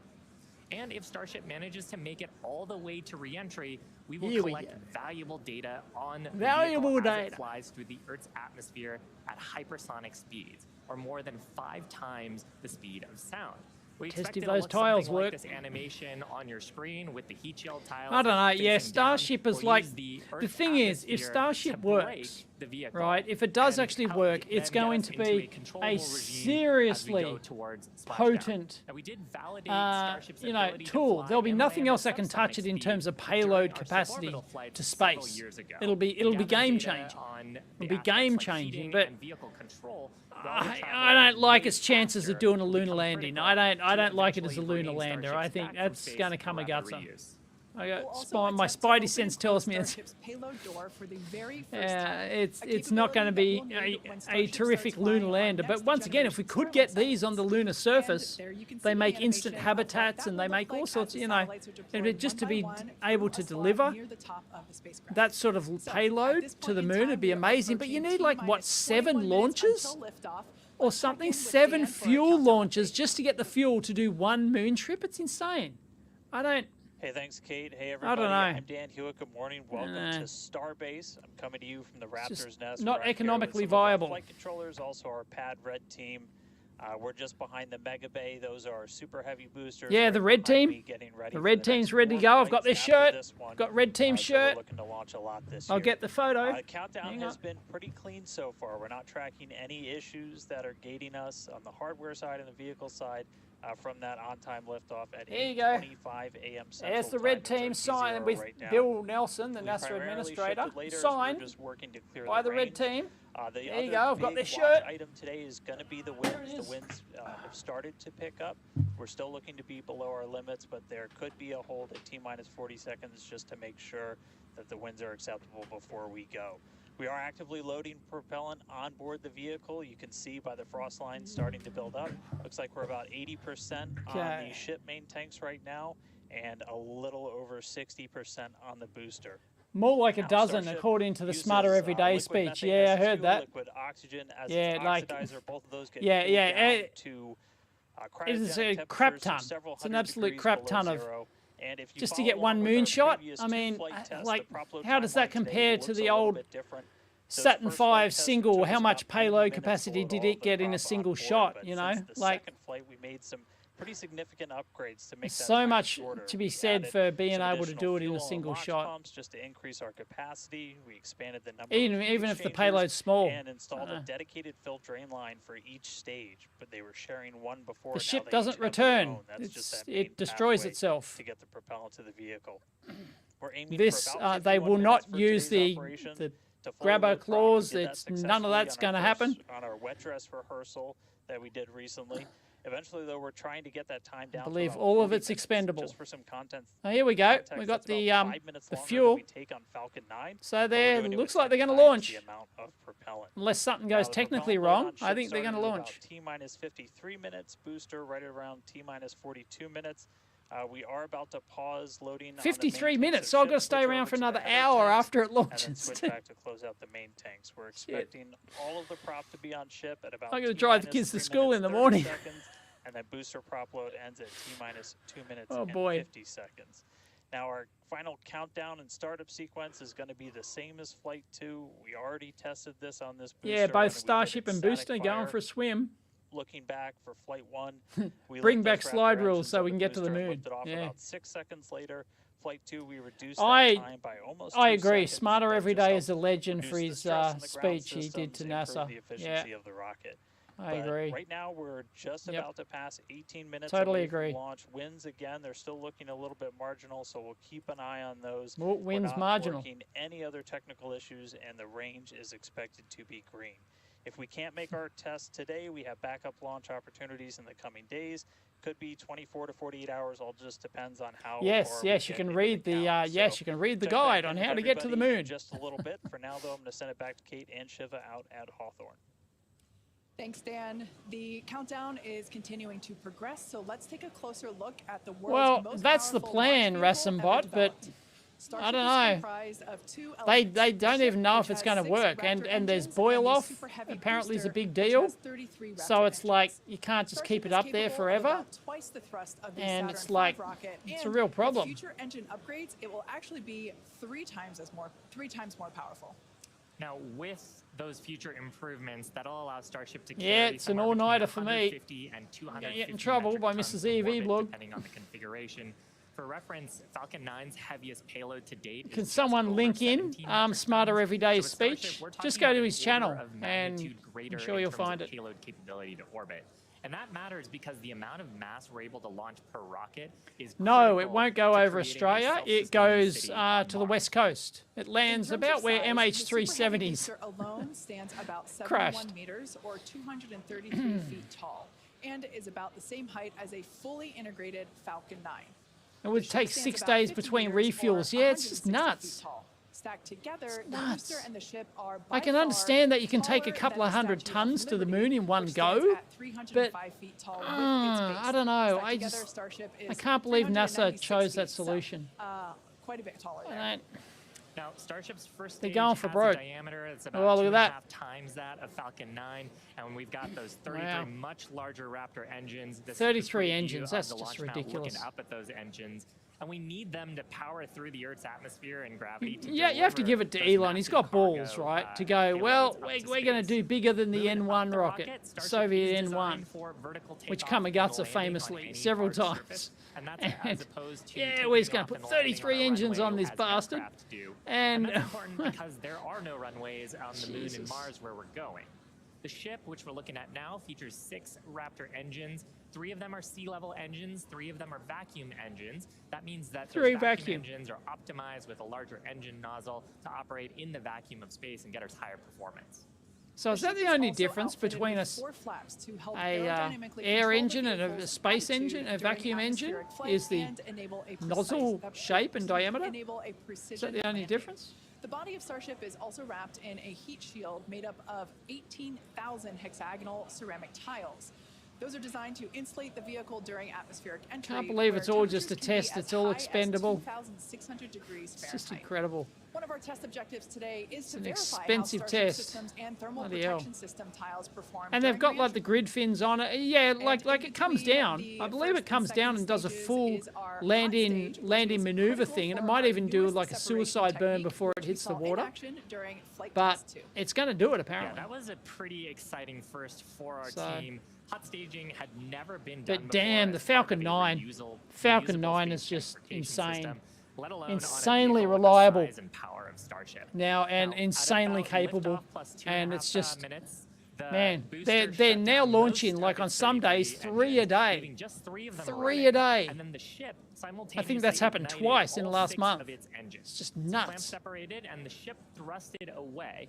That was the first in-flight test. That's of something the you heat don't want to shield, touch. and Like, we you were able don't to want to gather spoil a ton of winning valuable data formula like about that hot when staging. you've got, like, you know, the working payload and you can recover the first stage booster and reuse it. Like 15's the record, isn't it? Or is it 20 or something? Liquid It's propellants nuts. are at the bottom of the Wow. propellant tanks, which is where we need them to be in order to quickly light the ship's engines. It also reduces risk at stage separation because it creates a passive staging system so that physics will be doing the work instead of mechanical parts pushing the 2 stages away from each Right, other. so it's just a larger Ultimately, hot engine. staging could increase Starship's payload to Right, it's orbit just larger capacity by nozzle and 10%, which whatever directly ratio translates of to more fuel payload or and something more like that. people to the moon and Mars. The estimate Now, is the 5 first billion stop will for be the each. moon, and the SpaceX team has been test. hard at work Really? proving out all of the systems necessary to make that $5 possible. billion test Critical shot. systems for propulsion, life support, and even the elevator that you see here, Jesus. which will take crew and cargo from the Starship hatches down to the lunar surface, are currently Funded by in employee development, and the data that we gather from exploitation. each test flight helps inform their design. Here we've got a photo of some of the mock-up suits that are used to demonstrate the range of mobility that astronauts will be expected to have, and we were using these to do human factors demonstrations. No, the heat shields aren't solar tiles. So all They're just awesome development work heat for a tiles. future That's moon it. mission. Super cool. Now, SpaceX will perform one uncrewed demonstration flight before NASA's Artemis 3 mission. What's which will the be space first event human I am surface waiting expedition since for the most? Well, 1972. obviously, After those first set foot on the moon expeditions, again. we'll be ready to fly more Moon people colony. along with everything I it want my takes moon to build a colony. moon Damn base. it. There's so much to look forward I to. want It's incredible Artemis, that the humans are not the finally going mission, back to but the moon. Artemis the book. You can If just you've set a read better Artemis case, the and book by moon Andy is Weir, just the that's proving ground. what It's I just want. the start. When the time I want comes to moon make the leap tourism. to Mars, everything ramps up by orders of magnitude. The logistics So, of yep, supporting an moon entire base. city on The Mars base are isn't going to daunting happen. and It's will require bullshit. millions Forget of about pounds it. of cargo We'll eventually send flown from humans Earth there, and spread maybe, out over if somebody thousands of ponies up the launches. budget for it. But And today's flight there test will is not one be a moon more base step in my toward lifetime. that ultimate A Mars goal. base in my We're lifetime. currently at T-minus 11 minutes, 47 There seconds. won't Let's be. check in with Dan once again Doesn't mean there for a can't countdown be. update. It's just that there's no economic viability for it. No Okay, one's going to pay for it. Still good news So from unless down SpaceX are here going at to Starbase, we're pony not up tracking all the any money technical to issues do that are a gonna block us crude, to not only a launch. Our crude T0 Mars time mission, still holding but at a the crude 8:25 Mars a.m. colony. Central, so To just set- about 11.5 They minutes can't. now. They don't have the money to do The it. real thing we're going to keep an eye on is the It's not gonna winds happen. once we get there. It's not going to happen. Whereas the moon can happen. I've done a video on this. The moon will happen because tourism will pay for it, and further mining, exploration, and stuff like that, and research and everything else. And just tourism alone should be able to pay for it. Once you get a reliable, launch vehicle that can take you there and stuff, and a reliable lander and stuff, and you can set up a crude little colony thing there. Tourism's going to pay for it. Tourism can pay for it. Nothing can pay for Mars. It's dead money, which is why, launch pad itself is I don't like our chances of getting humans to Mars in my. Like it might happen, the 30s, 40s or something. But I don't. It's just so ridiculously hard, and it's almost a suicide mission. We don't have a command to actually nuts. release the hold downs once it starts up. Just also a reminder, actual liftoff Where's the happens a moon? few It's seconds 2-3 after you days see those away. engines ignite. So you'll Couple see of fire, days. and then a few Couple seconds of before days Starship really starts away. to take to the skies. Our range team People will be spending their retirement money to do the one, the big trip. They'll go to the moon. Either you land or you can at least circumvent it and see Earth from space, etc. It's. Trust me, once the first moon tourist, it'll become routine within a decade. I think within a decade, it'll be routine. There'll be tourists routinely going to the moon. Or as we like to say, flight proven. We've landed Falcon 9 and Falcon Heavy boosters 283 times since first. You trade your doing so life to be in one of the first humans on Mars. With Well, Starship, our you're mission is either to take the the usability actual even first further person who sets by foot reflying there, both or you're stages nobody. with little downtime between So flights. you're going to die And there probably. We plan to fly as often as possible.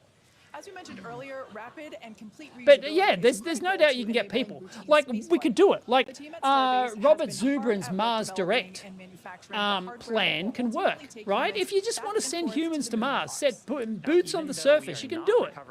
You can do it. It's not that bad, as long as they survive the 9 months in space and you can survive the landing, it can be done. It can be done with all the current tech. It's not a problem.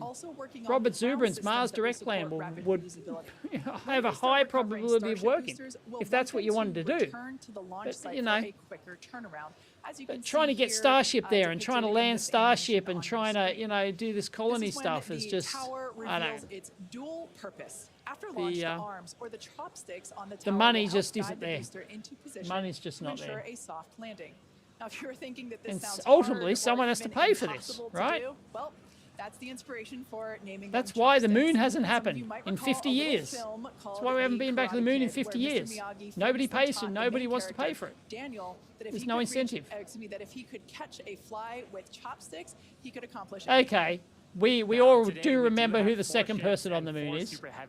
Okay. With more coming off the production line as our star But factory continues to grow. first or second, you won't know. Maybe the names of the first mission would all be memorable. Like, because they're only going to send like 4 or something, aren't they? Like, you know, so it's not.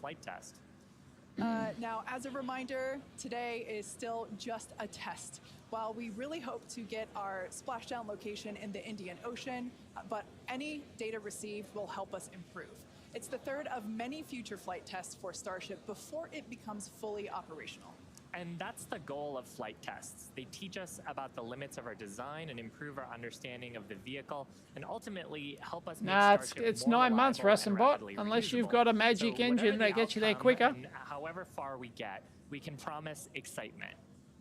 Although you can go faster, and then, yeah, if you've got less load, then you can get more propellant, because it takes you just as much fuel to slow down as it does to get there. So unfortunately, if you go fast, the faster you go to get there, the more energy you have to expend to slow down to put you into Mars insertion orbit. So many of the innovations that we've developed have you can't just go super fast there and go, woo, we slingshot around faster. No, it doesn't work. You've got to slow down. To capture velocity or whatever the correct term is. To make the design better and better, to do some of the great accomplishments with reflight that we I agree. We always need a goal. Exactly. One of the examples that we love to Which talk is why I about think the is moon is a capsule, doable goal. Like Mars is a located fine behind goal. Shiva and I here, don't mind Mars as a on goal. mezzanine. But all the colony Originally, bullshit is just that. It's bullshit. It's not going to happen. Originally, it It's not going to happen. You was, can't get the payload not to Mars designed to be to reusable. do it. We wanted to improve the initial design. so yeah, and then when we it's brought just Dragon 2 online, we had to do a lot of corrosion analysis. maybe, based on you know, flights if that Starship had works splashed down and you can get them in analysis on orbit hardware and you received can there. refuel And them now our Dragons and you are, can get, you know, it's reusable like, and also rapidly I don't know. at a much rapid pace than they used to be. Buzz Aldrin's cycler system is very good too. Buzz Aldrin, because he's a he's got a PhD in orbital rendezvous and orbital courses, and he came up with a plan.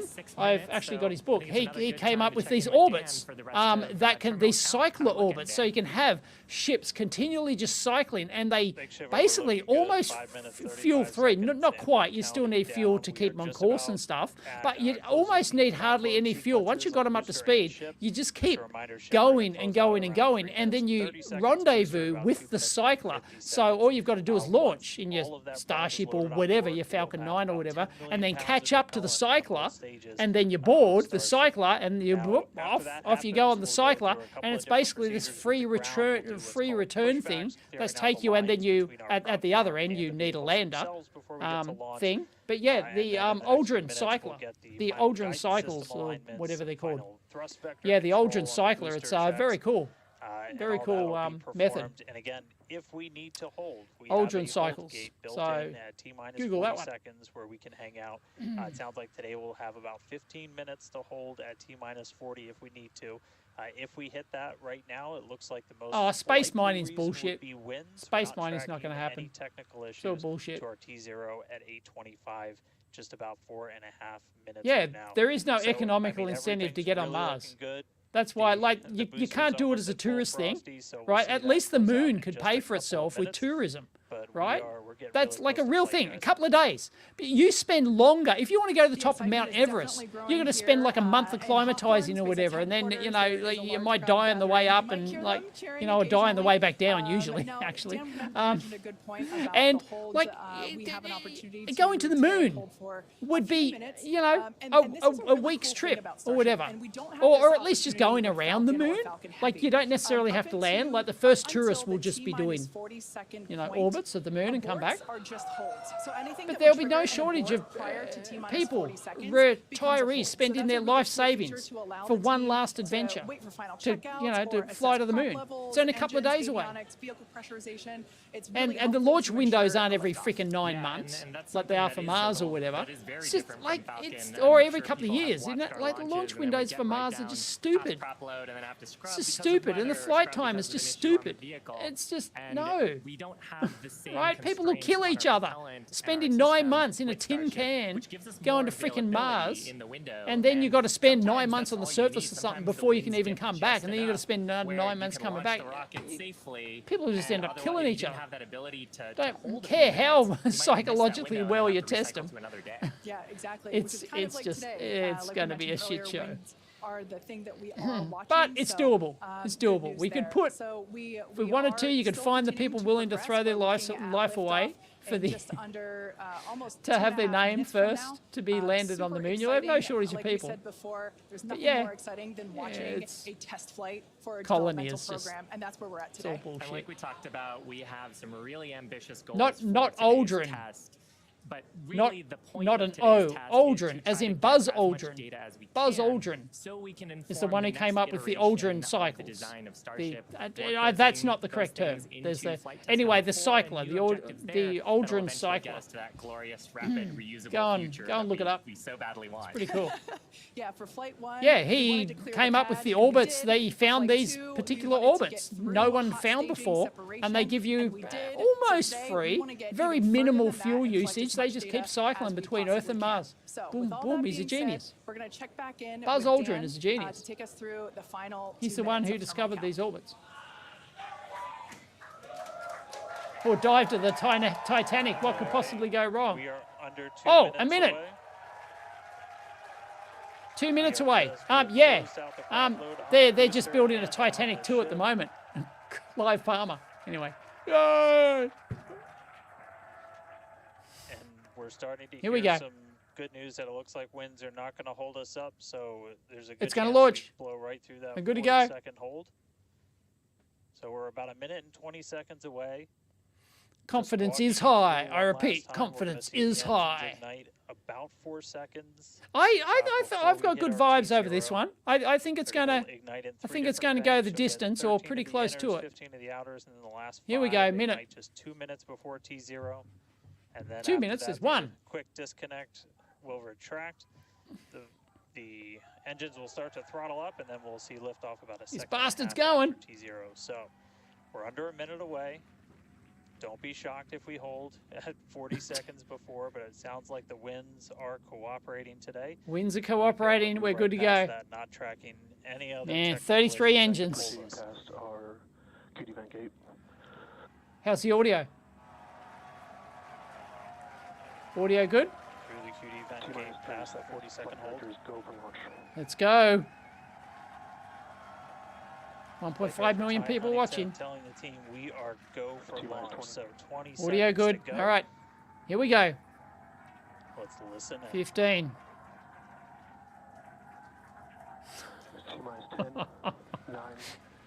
Couple of $1 billion. Here we go. Water deluge system.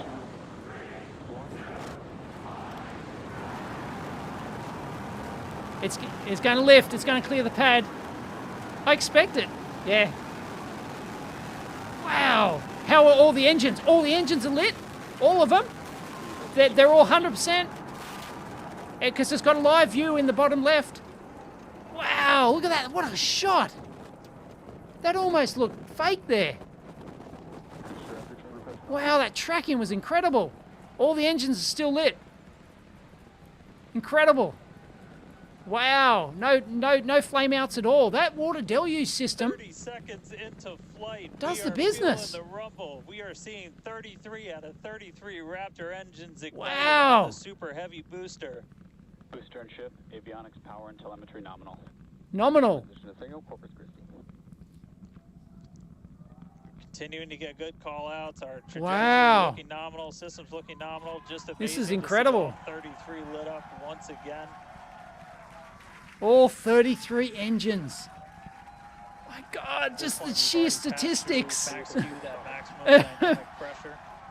Wow, oh, great shot. And passing supersonics. Look at it. That's like rolling shutter of the camera, I think. Doing like that shimmering, isn't it? From the ship cameras. Wow. Great shots. Look at them. The next love the contrast there. You can just see them all. But we're getting the live telemetry there. 90 seconds to do That's that. incredible. We're gonna shut down all but the 3 center Raptor engines on Super Heavy. Wow. That'll be our MECO, our most engines cut off. 27 kilometers altitude. The 2 stages together are going to release Starship second. This is where they came a gutser just after this last time, didn't they? Right after that, the sea level 33 engines. Splayed or just kind of pointed out at about a 50. Go, you bastard! So if you look close and we get good tracking, you might be able to see those center right after. Wow. And so those 6 engines will push Starship off of the booster. This bad boy works. If this can get to orbit, well, it won't get there today, but that's not its job. Right around the but it goes above the Kármán line, I think, doesn't it? Goes above the 100 Ks. Booster engines start to shut down. You'll see all but 3 lights go out. Orbit 3. Wow, they've all worked perfectly. Ship pushing it away. That's incredible. Sorry, my name tags over that, over those engines there. There they all are. They shut them all off perfectly, and they left the 3. Oh, and there's separation.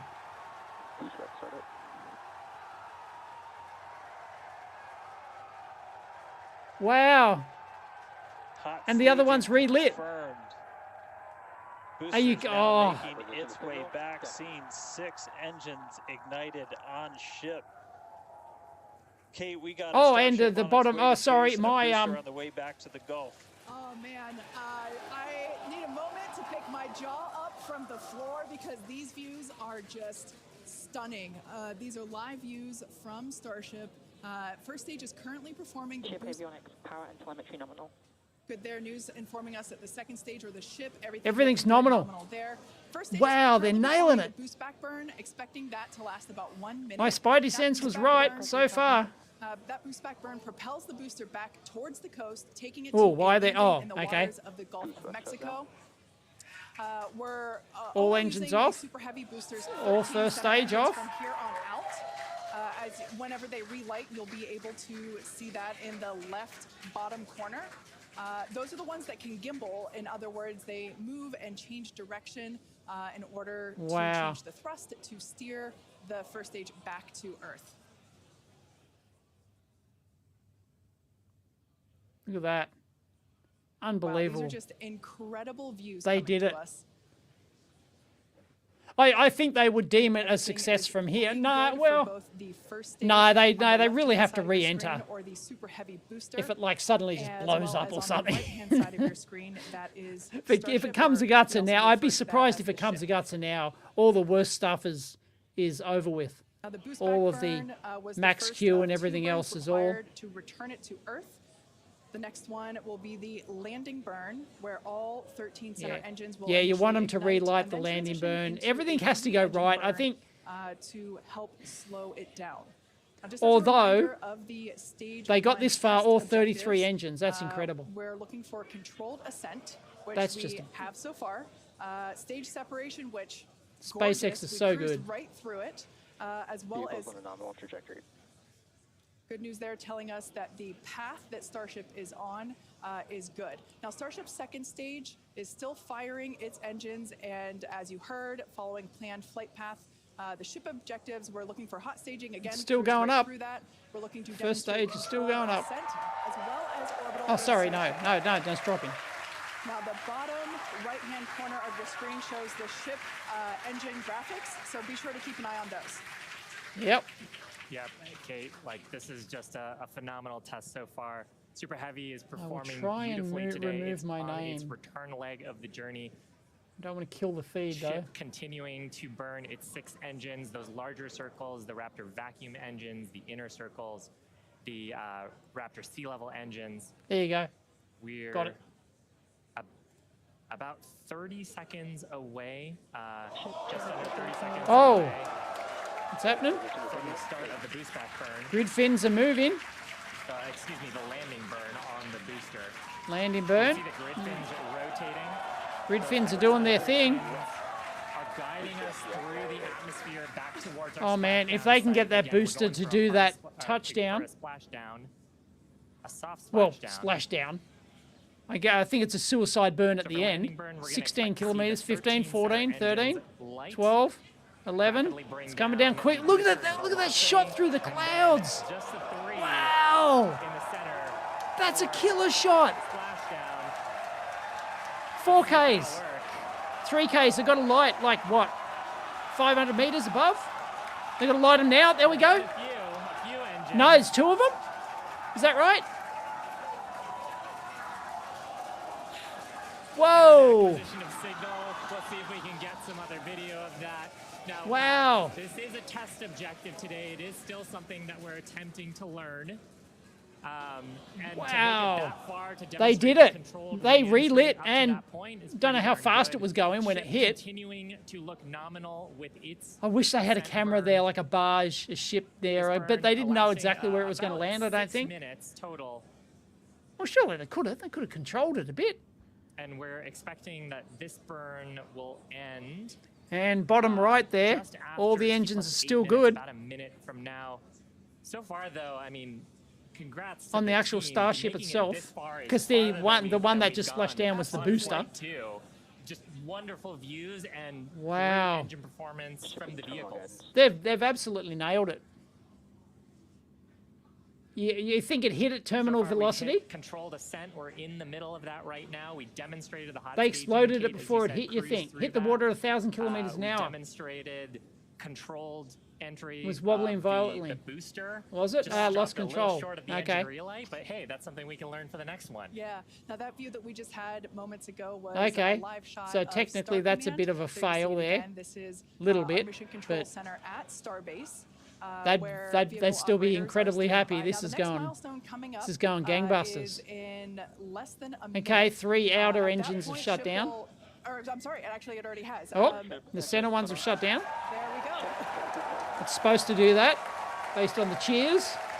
Almost orbital speed. As you heard there, by the call out and from the crowd behind us. Wow. Starship's 6 Raptor engines have successfully shut down. We heard a call out for nominal orbital insertion, which is incredible. Look at these views, Dan. Well, technically, yeah, they are entering orbit. They are getting orbital insertion. Yeah, they're at 155 kilometers. Right now. Technically, that's what orbit. What a day. Congratulations to the entire SpaceX team. And now it just cruises for like, I think it's like 30 minutes or something. We're farther than we've ever been before. We've got a Starship not just in space, but on its coast phase into space. Yep. Just to so it's just coasting now. It's just so nothing could go wrong right now. Really. 9.5 minutes.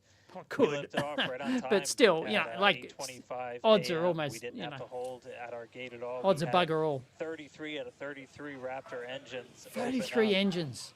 That water deluge system worked. 33. So they goofed up, screwed the pooch on the landing though. Propelling us into orbit. We did see which, like, I thought I'd expected them to, like, at least nail that. Like, it all the way to the landing burn this not time. landed, impacted 1,000 kilometers an hour, as somebody said. Lose the booster. Like, we'll have to go through the data to figure out so they lost the exactly booster. what happened, obviously. Because they got so much experience with booster returns, booster landings. Wow. A ship in space. I didn't expect that to... A bunch of, as we said, ambitious objectives ahead of us. Yeah, it's amazing. It's in space. Couple of minutes and pretty much so there you go, right there. We're going to really, right there. Got the ship in space. We're now going to take advantage of this. Technically, they have a Starship which can get to orbit. Including right, so you can get 200 tons. So what is it, 230 tons to orbit? That's still to come. It's a thing. Starship is now officially a thing. What a liftoff. It can get that much to orbit. What an amazing sight to see Starship. We've only got a data point of well, 2 data points. The last one didn't quite make it, but like last time the engines made it all, right? I think did they lose 1 or something? I can't remember exactly. Around the T+40 minute mark. And that'll be Starship continuing to coast, hit those I hope there weren't any whales or anything under the to re-entry. We're not totally sure what video under the booster. Since that normally comes to us. Is that like propellant coming out, or that's just like those along our trajectory? Because that's not the engine's lit. Is that just like little maneuvering be able to bring us additional thrusters or something? Because it looks like it's venting something. Starship through re-entry with no communications blackout period. It's a suborbital flight, but no, but they're at 176 kilometers. Today's milestones. 176 kilometers is basically orbit.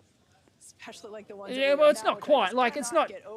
Yeah, it's suborbit, but it's close enough that, you know, they could do it. I mean, the whole point is that those engines lit up, they shut down, and all 33 Raptor engines got the booster up there. So, how much weight have they got in this thing? Is there any test load? Does anyone know if there's a test load inside the fairing of Starship? Or is Starship just empty? That test objective is already underway.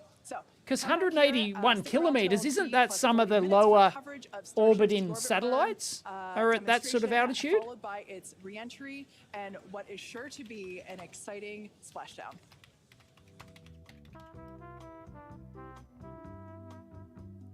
Oh, we get the elevator music. We literally get the elevator music. The lowest orbiting satellite is 167 kilometers. There you go. Yep. The lowest satellite is the Japanese satellite to Sunbeam or something. 164, yeah. Yeah, 167 kilometers. So, yep. Yep. Yep, it's 188. It's 188 kilometers. That is... Thunderfoot's talking about a leak, is he? He thinks there's a leak in it? Well, something was coming out the back. So I don't know what it was. You need that soundtrack. Is it copyrighted? I'll shut them up.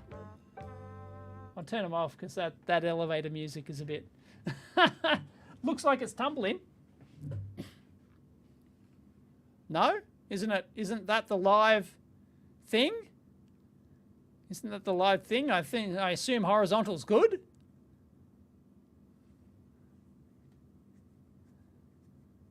$26,300 Ks an hour. And 193 Ks. What is it going to get to 200? It's still going up, isn't it? Yeah, 194. Yeah, that is orbital. That is orbital. What's isn't it like 250 Ks is the space station, isn't it? Something like that. I can't remember exactly. But yeah, no, it basically, yeah, that is a success. It can get to orbit. Whether or not it gets back, oh, there we go. No, it's empty.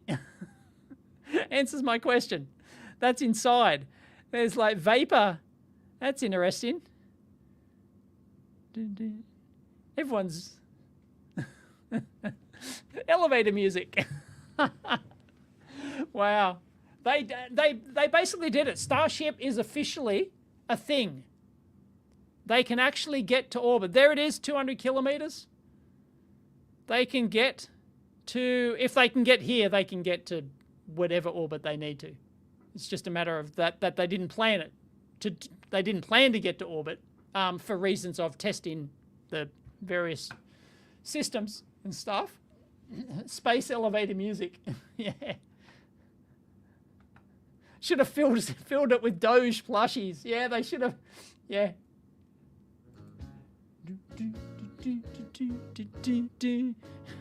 Doge plushies would have been cool.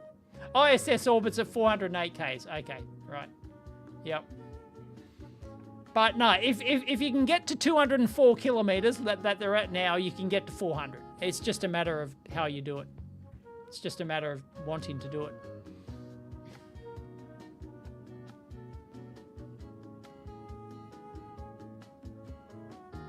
Yeah, so. Something about Puerto Rico. So. Right. Oh, yeah, so we didn't really see the flippy flip, did we? But it must have worked. Because it just came down. It was a really heavy water landing. Fast water landing. So we're currently in the coast phase.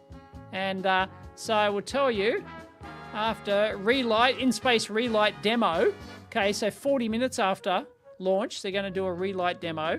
Then there's 49 for Starship entry. So if you want the exciting landing, it's an hour and 4 minutes. Jesus. What time did we launch? Did we launch at, was it midnight? Or was it, what time? I need to know what time I'm headed home. This is, I've got to stay, right? I've got to stay. Do we know the booster official status? The booster official status is that it failed.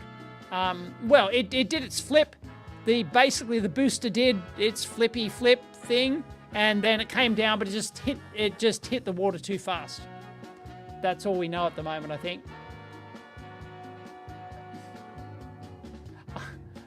I want to stay for the landing, but I know Mrs. EEVblog is probably looking at.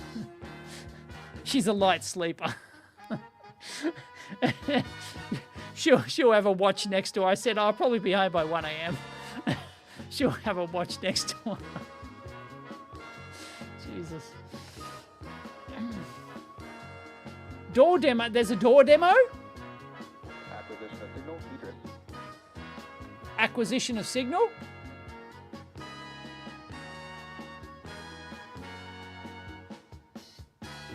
There you go. Look at that. Wow. So it's empty. Yeah, they could have put some plushies in there. I agree. Could have put something. A couple of bobbleheads. Starship flight test. Yeah, so we're 18 minutes in. We're 18 minutes in. How do I...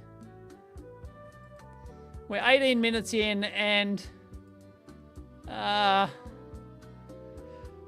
got another 20 minutes until they relight something. Payload door open. 11 minutes. What? 11 minutes. So the payload door's already open? Is that what we're looking at? What we were looking at before was an open payload door, was it? No. So yeah, we've got another like 40 minutes. Oh boy.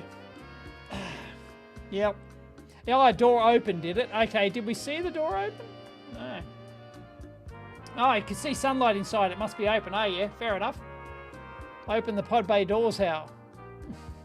I'll have to re-watch a real feed. That has nice music. It's not my music, it's SpaceX. That's SpaceX. Music is annoying. Okay, music's gone. There you go. You think the door failed to open? I can still hear it. Somebody said they could see sunlight, so it must be open. So that sounds... Apparently the door will take ages to open. Oh, really? Please show more video. There's nothing to see. They're waiting for acquisition of signal. So... Yeah, waiting.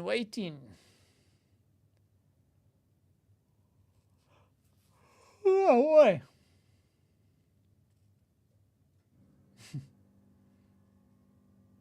Still leaking? Yeah, something was coming out the back of it. There was some vapor coming out the back of it. Don't know what it was. I assumed it maybe was a correctional thruster or something.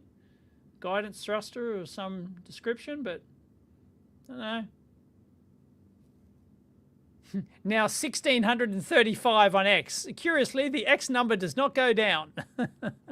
Sorry, 1294 on X. The X number does not go down. It's not a real number. I was excited there for a bit.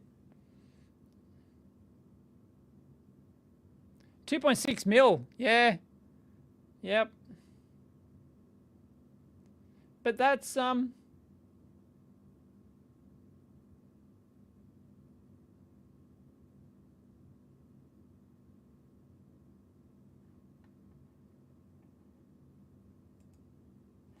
we're back. Look. Check that out. Look at that. Wow. Okay, so is it rotating? Is it supposed to do that? It's pitching up a little bit.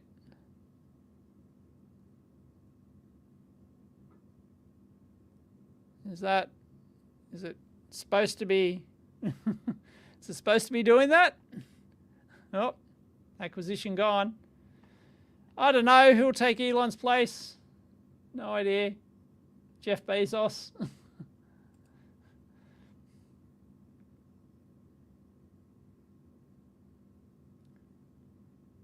That's definitely RCS thruster, you reckon, not a leak. Okay, whacked man.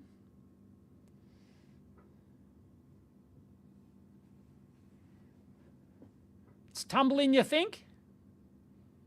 That would suck. If it fails now, that'd suck big time, but I still think they'd be very pleased because technically Starship is a thing. If, I don't know, aliens invaded and we had to get a couple of 100 tons to orbit, we'd be launching Starships. Yeah, wow. Yep. I mean, you know, the big thing is the 33 engines. Holy shit. Like, 'cause I think they can only afford to lose like a couple of them. It's not many, I don't think. So, hang on, I'm gonna get myself a chocolate fix. Don't tell Mrs. EEVblog.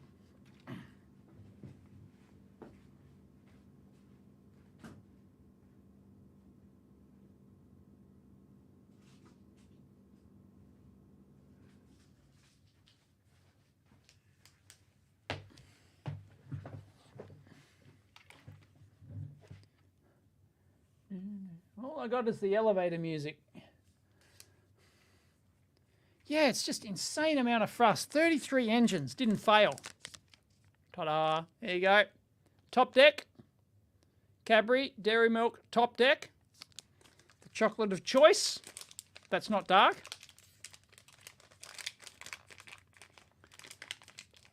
Yeah, I mean, it's still pitching. It's still pitching at the correct... Oh, but they don't have acquisition of signal, right? So that's not a live pitch feed. But even when it was doing... Even when we had the feed before, it was still happening. Still doing its thing.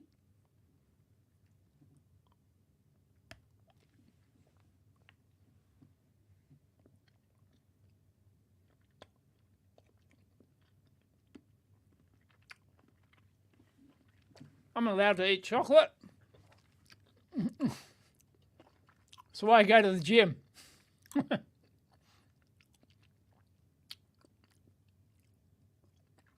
No, mint. No, mint. Mint chocolate is evil. Do not put mint in chocolate. Evil.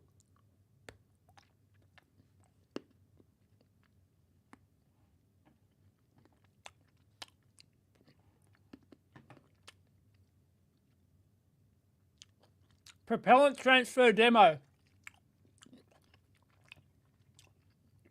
I just heard, they just said the Starship computer is in propellant transfer demo.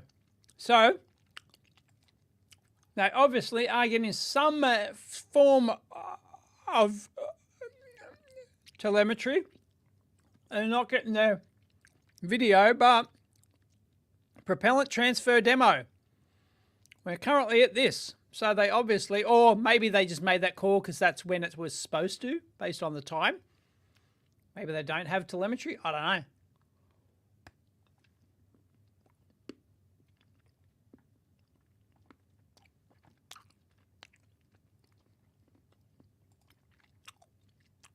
No. Waiting acquisition. No.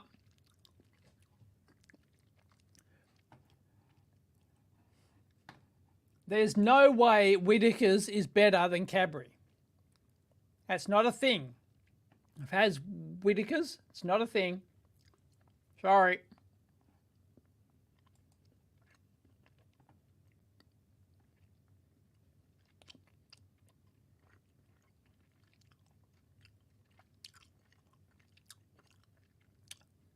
Someone else hates mint chocolate. Yes. Yes, Kerry.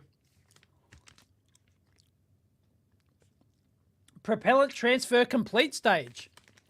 So they're presumably they are getting, oh no, it's pitching down. It's pitching down. It's coming to Gutser. I don't know. I got no idea. Whittaker's is not better.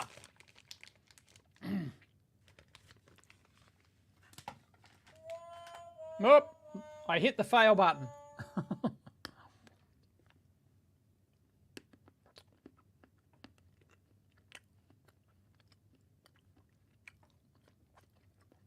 That's an interesting question. Can it get stuck in orbit if they can't relight the engines? I guess it does. Because, yeah, there we go. We're inside and we could see the sun there, right? Sun was reflecting off the back.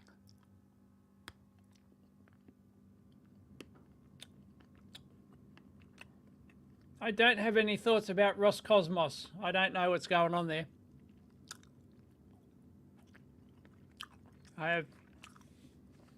Don't know.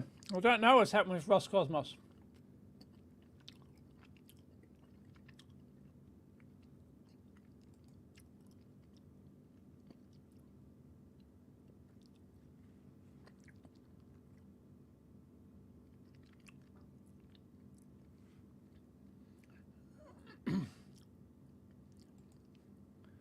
Look up Mulligan's fitness. You can eat chocolate and cake and still lose weight.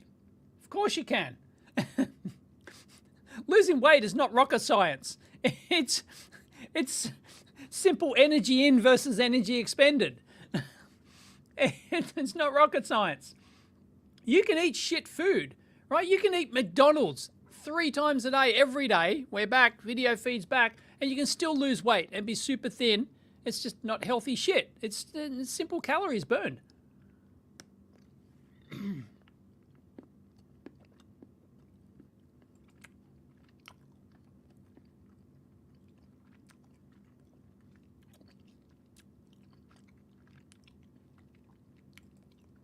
Fine, I'm an uncouth Aussie. Whittaker's is not better.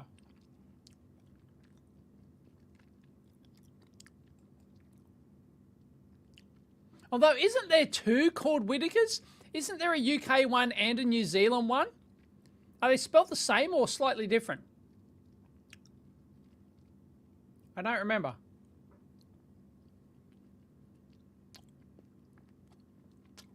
Okay, it's a suborbital trajectory. Okay, so it will come back.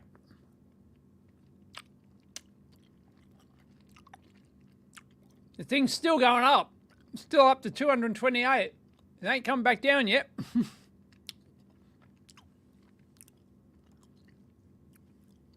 Oh, and our pitch is back up. They must have telemetry. Yeah, is that the sun?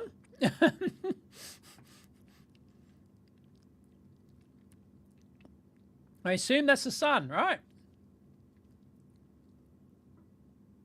Chill has started. Something chill.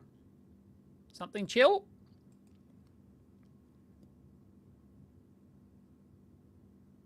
No. Payload door close. No. Are they closing it? Oh, I don't know. Come on.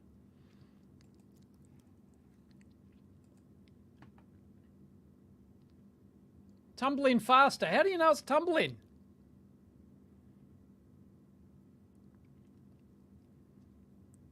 It's obviously not tumbling end on end. Are you talking about rotating?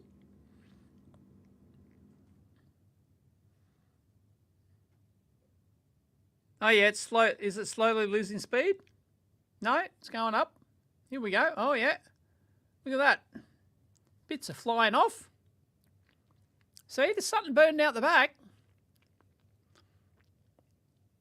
Yeah, they're lighting up the RCS.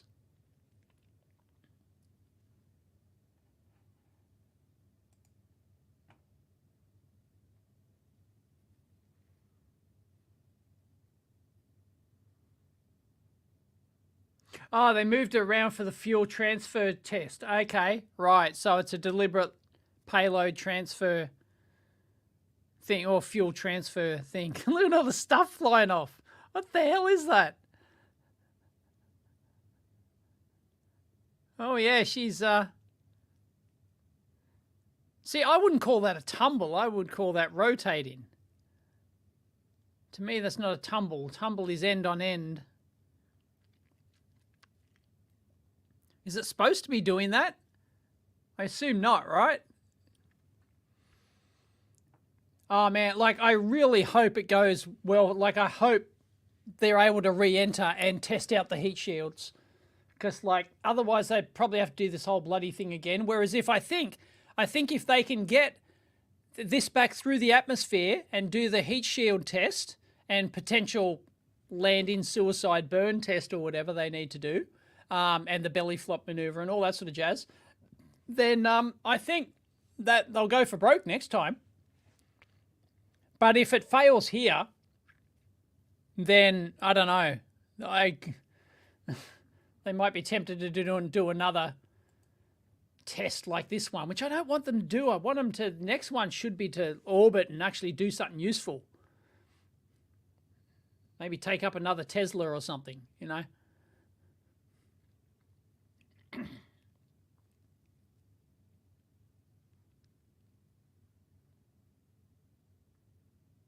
mean, you've got to remember, this thing is capable of taking up like 230 tons. That is like the weight of a locomotive engine, isn't it? It is just insane to get that capability to orbit. I can remember there was a quote from someone at NASA, was it? I think NASA, when they put the bid out, when SpaceX were bidding against all the others for the Artemis stuff, they went, well, SpaceX, like all the others, offered us just what we asked for, which was like a boat or something, and just a boat. And then they compared it to just like an average size little dinghy or something. And then Spaceship offered us an aircraft carrier for the same price, you know, and like, and that's the thing. So it looks like they've proven they can definitely get 33 Raptor engines and get that sort of weight to orbit. I think that's proven, even though this is suborbital. I think that's merely a technical thing. I think they could have, I don't know, angled it differently or whatever, burnt it for a bit longer. I don't know, put more fuel in it. I don't know what the deal is, but yeah. I don't think there's a huge amount of difference between getting to 200 kilometers and getting to 400 or whatever you need to. Because there's satellites at 200 Ks. There's satellites whizzing around at this sort of altitude.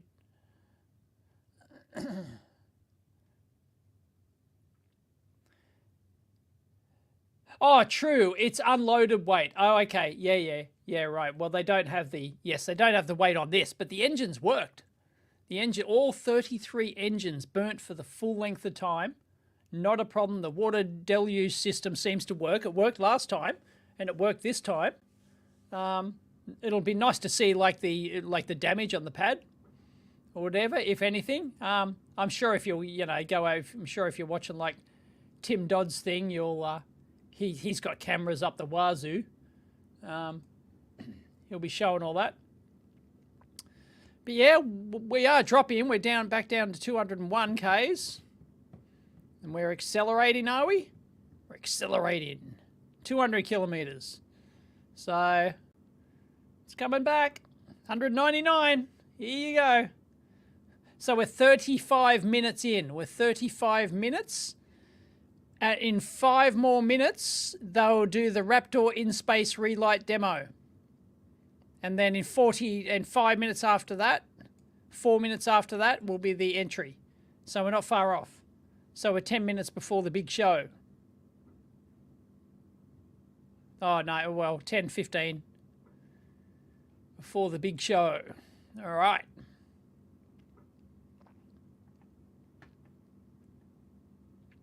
I don't know if they're able to bring 200 tons back. I don't know, Mike. Can they bring 200 tons? Does anyone know? Does it matter? You really want to get the payload up there is the main thing.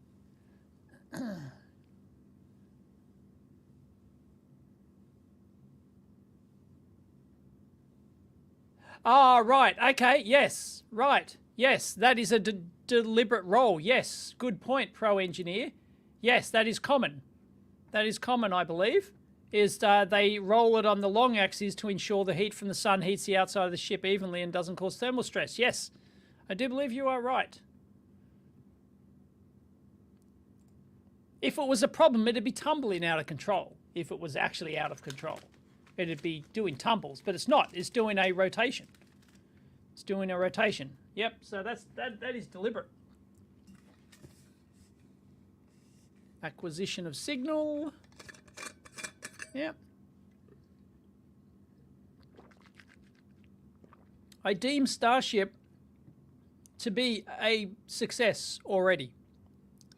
I reckon it's a success because you can get that sort of tonnage to orbit. The other details, getting them back, okay, but at least we can spend, if you want to, you can spend the money to get that sort of tonnage to orbit. Even if they can't nail the landing for a while and it's expendable, you know.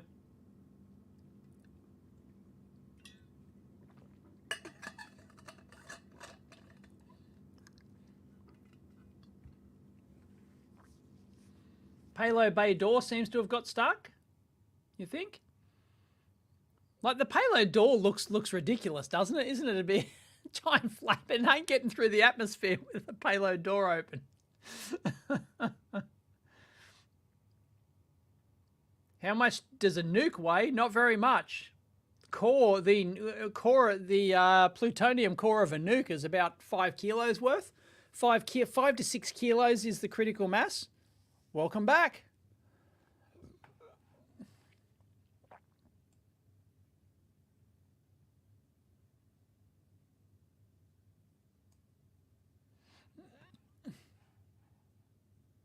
Oh, there we go. We just came out of a coast phase and we're treated to a number of HD views thanks to Starlink, including the PEZ door open close test. So that was one of our test objectives today that we met. Oh, so that's awesome. So it did close. There you go. It closed. A phenomenal test day. Just to see booster lifting a Starship to ascent. Thank you, Pro Engineer. Completing its ascent. Just a wonderful day. Kind of to recap the objectives a little bit.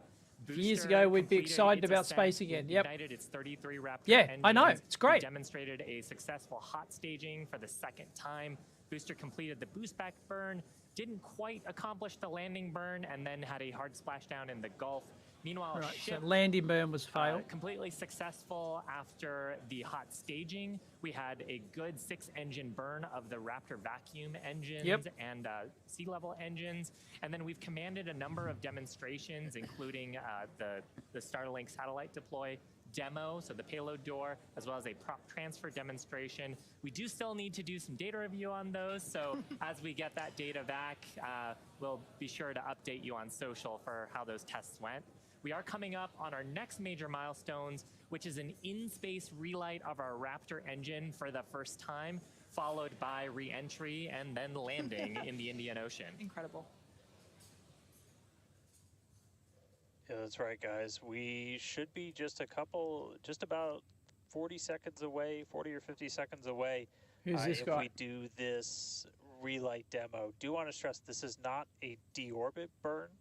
In fact, it's actually going to function a little bit opposite of a deorbit burn. We're going to be raising our perigee with this burn to the lowest point of our orbit. This is just to demonstrate that we can relight a Raptor engine on ship while it's gone through a coast, while it's in outer space, while it's in microgravity, all of the different complexities that come with lighting. Well, if this doesn't work, then the landing. It's already done an ascent burn, but you're now coasting. Then descent burn's not going to work, is it? This is going to be really important anytime we want to do in-space maneuvers in the future, like eventual deorbit burns, any of our translunar injections that'll have Raptor engines firing back. How's the audio? Can you hear him at a decent enough level? We may not do it. There is all of the guidance is loaded into Starship's computer itself. So if it doesn't see the values that it needs to, we could just skip the burn.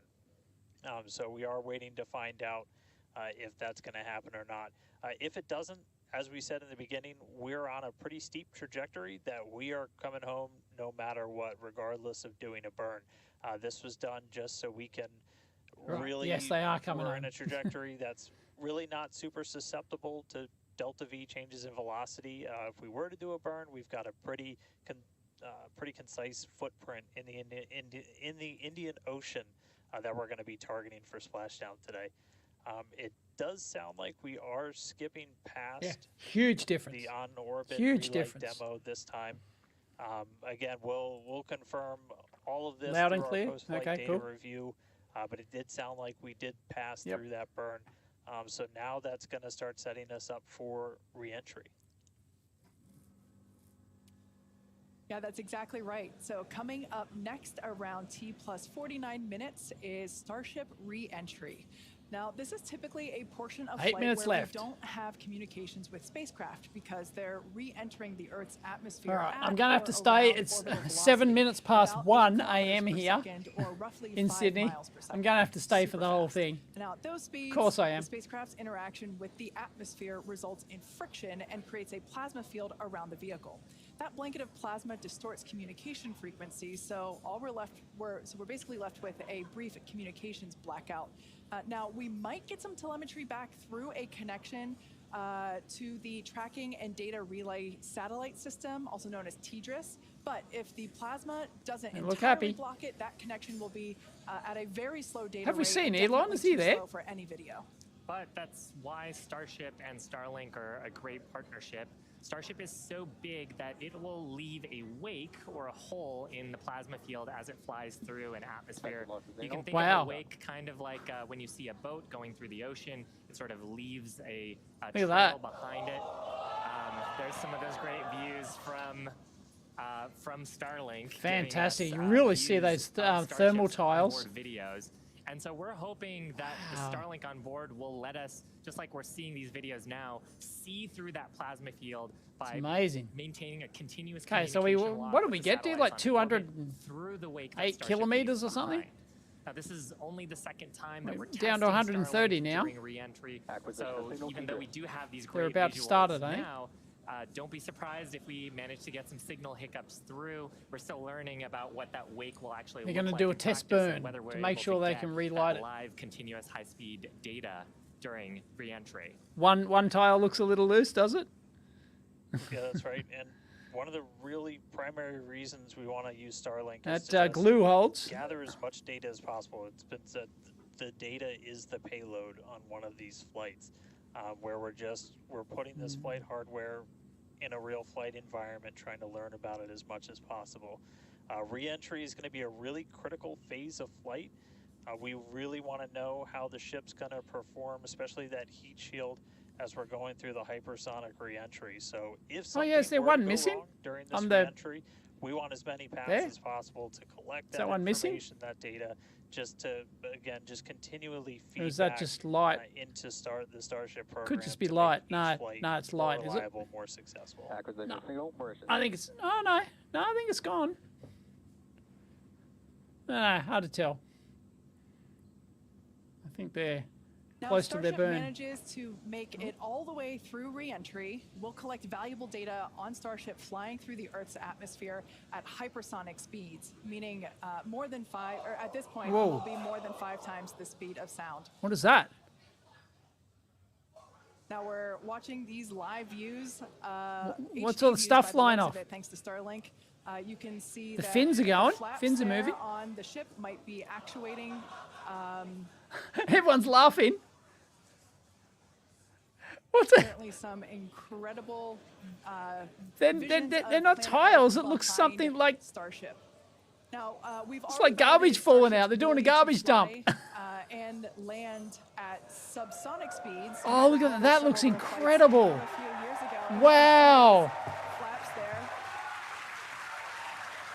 Wow. Getting data on aspects like heating and control while traveling way faster than we did before is going to be. This is amazing. They're nailing this. Back from space for rapid reuse. So I mentioned those flaps. That's one of the but things. I think it's important that these tiles work. Enable Starship to help control itself and survive. But I think they'll go for broke on the next we're expecting that mission. I'm not sure what their next mission was scheduled to be, but I think they're gonna. So we're getting pretty close here. They're gonna be hugely motivated by this. Sort of moving back and forth.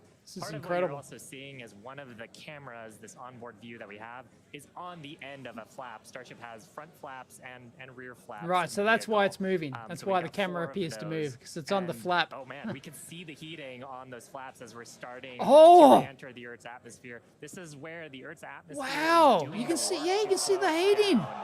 Oh, Now, like we said, this plasma field is, wow, what a view. We hope to Wow. maintain these views throughout. Starship is so big. no way, that's incredible. Doesn't entirely That's the most blanket amazing the thing entire I've seen. vehicle.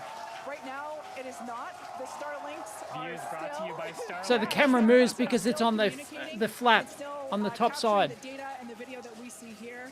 I mean, Shiva, this is just absolutely incredible views. We've never seen Wow. anything like this before. This is the So the heat's now on the bottom side, so you can see it Absolutely. going, or it's on the other It's side. important to note with the ascent burn that we did was to Would it be get half- us to orbital velocities, even though we were on a nearly orbital trajectory. So Or is that the heating and engine? loads that No? Or Starship is that just- going through right now Whoa. are what it would be getting if it were recovering from It's an supposed to be orbital doing that. mission. And just the fact that we have used Are those this engines is lit? incredible. Yeah. Again, this is the furthest and fastest that Starship has ever They flown. expected to lose signal here. Or there was potential for it. You can tell by the crowd here in Hawthorne. This is nuts. The heat Wow. shield doing their work. We talked They're about nailing it. earlier, up to 2,600 degrees Fahrenheit, that those heat shield tiles are dissipating as we are re-entering. Whoa, and it's flipping This it. is one of the critical, or rather the key mission objectives that Oh, we're look at- hoping to hit today. We have never, like I said before, this is the fastest and furthest that Starship has ever flown. Wow. So this is the first time that we're getting to collect this re-entry Look at that data plasma. and That's understand how that's these insane. 18,000 hexagonal heat shield tiles are working together 18,000 to heat protect tiles. the belly of Starship as it re-enters the None of Earth's them are coming atmosphere. off. Once again, I don't know what, I want to know what all that atmosphere rubbish is doing was us a big before. Does favor anyone here know? by The atmosphere is actually doing That's us incredible. a huge favor here by acting as a braking system. They for they Starship, had to nail it. as I re-enters totally the agree. If this atmosphere. one blew up on the And that's pad or part of the something, it'd reason be why game the over. flaps are so important. We're using the body of Starship. Or if half the and the engines drag failed, from the you know, like- atmosphere to slow us down from orbital speed. But you all want the 33 vehicle to Raptor remain engines stable. fired, You all want those heat 6 shield tiles vacuum pointed engines fired. down, so they and can relit. absorb the heat of the Earth's Ah. atmosphere. And so that's the purpose that they are serving during the hypersonic phase and then again during the subsonic phase. Absolutely. So like we said, these views are being provided by a couple Starlink terminals that are positioned on Starship itself. As that plasma builds, Oh, they got we're Starlink hoping terminals that we can right bring these views on back there. to you. But you can see the telemetry there on the right-hand side of your screen. If you watch closely, Well, so you the can see Starlink the has to, speed on the decelerating. Again, that's Starship, the has to friction, point to the satellite? of the How does that atmosphere, work? resulting in this plasma field, or excuse me, the blanket that is potentially Ice blocking is the condensated on terminals right Starship now. during So the we'll bring those launch, views you back to you think? if we get them. But right now, for those of you that have recently joined, Dunno. Starship is currently re-entering Earth's atmosphere. This is super exciting because it's the If it did have furthest ice, and yeah, it's not- fastest that not Starship now. has ever flown. It's just absolutely incredible. Major test milestone, something we wanted to accomplish on Flight 2, getting to it today. So just awesome. Now, Yeah, we this is actually what have some Flight heat 2 shields was here. supposed to So do. These are what's Is doing this the all same work as on Starship Flight- right as, now. There Flight are 2? 15,000 hexagonal just a repeat of heat Flight shields 2? like these. So this one that I have is flat, like this is what would be positioned on the flaps of Starship, whereas Shiva has something a little different. Yeah, the one I have would be on the curved surfaces of Starship. I'll just put it in frame here. So we've got these attached at various points around the vehicle. Like you said, Kate, 18,000 of these tiles around, and they're doing the work to make sure that the structure of the vehicle doesn't carry all that thermal load. So It's we can upright. recover the vehicles eventually and get to rapid reuse on Yeah. them. They're really lightweight. Flamey end down, sound, pointy end a little up. different than I would have expected them to, but That's they good, are right? ceramic. And these are what's helping Starship. Probably use lower survive gain through antennas this due to period of proximity. Yeah, entry. yeah, probably. We're not Probably sure wider how far band. We're going to make it. Again, you this know, is the wider, furthest that we've gotten aperture in and our everything. test flight, Yeah. But the further we fly, the more data that we can get, and that's ultimately the measure of success here. Which I mean, don't know think if the today has telemetry been stopped a early huge as a success fail. given where we They where we've gone expected and to how much lose further it, I we've gotten think. with Or they both said it's a the booster possibility. and Starship itself. So And one of the beautiful things about Starlink 3 on board antennas the for vehicle, Starlink. we were getting that high-speed video. High-speed video is a Oh, very sorry. high data rate, and usually video comes after you get your telemetry. Yeah, sorry. So hopefully we were able to can get move some my head up. wonderful data throughout the entry period, which is normally something we have to wait for until after splashdown. 65 when we kilometers. Get that data off the data recorders. Yeah. Now, you mentioned before the flaps, again, that the flaps are protected Yeah, by the we may flap not see the shields like picture I again. have. There are 4 of those Unfortunately. positioned on Starship. Is 2 Starlink at the only forward option end they or got? the The top only end, telemetry option? And 2 Video at the telemetry bottom option? or aft end. And they operate independently to aerodynamically control the vehicle's attitude or positioning during Everyone reckons atmospheric there's flight condensation and that was enable falling off precise ice landing and stuff. at the I don't intended know, it just location. looked like Today general we are rubbish. It intending looked to like it was splash doing a down, rubbish in dump. the Indian Ocean, and we're hoping that we can make it that far, but regardless, it is an exciting end to what has been an exciting day. Absolutely, and I mean, we've had 65 some tests in Ks. the past. We had suborbital campaigns where we have tested out the aerodynamic flaps at subsonic speeds. So that's below Altitude, the yeah, speed you're of right. sound. Altitude's At still at, hypersonic yeah, speeds, it's fit. well, It hasn't supersonic speeds updated, first has are it? faster than the speed of sound, and then hypersonic speeds. That's so not good. That's more than 5 times the speed of sound. The equations yeah, we of got motion incredible change, footage. how the vehicle responds Wow, that's the changes. most So amazing going footage I've through ever that seen. Ever since control like phase where we're since going like the from early Apollo faster than days the of, speed of sound to you know, below when the they speed got of real sound was one film of the shots. objectives today. And that's actually a great point because we are expecting that entry subsonic period to occur around T+1 hour. Yeah, I agree. If the 3.5 heat shield minutes, works, so this will we're be not deemed there a yet. successful We're test. about 10 minutes away Even from even that though point. So the again, that is when booster Starship would didn't be do its traveling suicide burn slower at the than end. speed of sound, thanks to the atmospheric braking system. That's really, you know, technically it's a failure, but And so right now we're still Here we waiting go. to see if we're going to get data back from this ship. We might be in a bit of a blackout period right now. So still Right. waiting to hear the status on it. But yeah, it was so not totally we got unexpected. to the actual entry portion of today. We started into peak heating, which was just a really big Yeah, those milestone. film shots from Apollo were Starship is the pretty duck unique scuts. in the way that it re-enters, especially for something reusable. The closest parallel has been the space shuttle. When we're comparing Starship to like when we bring a Falcon 9 booster back, we're talking about 20 times the energy given the velocity that we're moving at, and all of that energy. I just gets agree, it's converted great into progress heat, and then we need to nonetheless. use those Yeah, tiles to just help dissipate that heat. They're not ablative. I think like they've done you would see enough on something already like Dragon, which to deem uses this an to be ablative pretty successful capsule test. shape.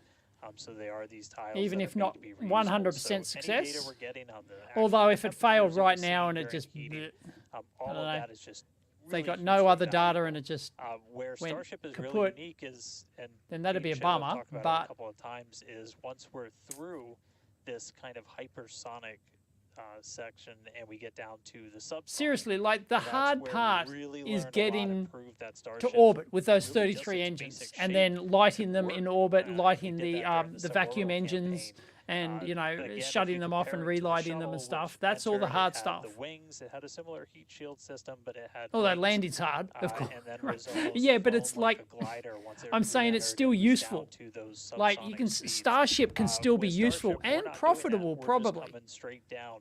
We'll hit If, terminal because trust me, if velocity, you've which got with 200, Starship is if you around can get like 200 miles 220, an hour, 230 and then we tons use a flip to maneuver orbit, to or even ignite to the, those you know, engines, or do even a further landing out, burn, then touch you'll down find on the customers for ground. that. So you don't need a runway. We're doing that again, designed because when we go to the moon, when we Uncle go to Sam will Mars, suddenly go, there's not oh gonna be a yeah, runway I there wouldn't for mind us, putting a and so couple of that 100 propulsive kilo landing, satellite up there. is going to be really important. This is an animation of pretty much what we were just watching on actual Starship. Oh, video, they which is skipped the pretty relight, did incredible. they? But we go through peak heating. One of the benefits of today's trajectory, actually, we got 55. closer to what the Hang heating on. profile will be on just a normal mission when you compare it to our previous flights, which were headed out to Hawaii. That's fake, by the way. So we 55 go minutes. through peak heating, Right. then we hit So subsonic, and right. then, So trans in Starship another splashes 5 down minutes in will the be ocean. Again, transonic, we're not doing a landing burn and on this subsonic, flight, we're and not a minute expecting after that, Starship subsonic. to Right. So survive we got the at most impact 10 minutes rapidly left. recovering any of the hardware.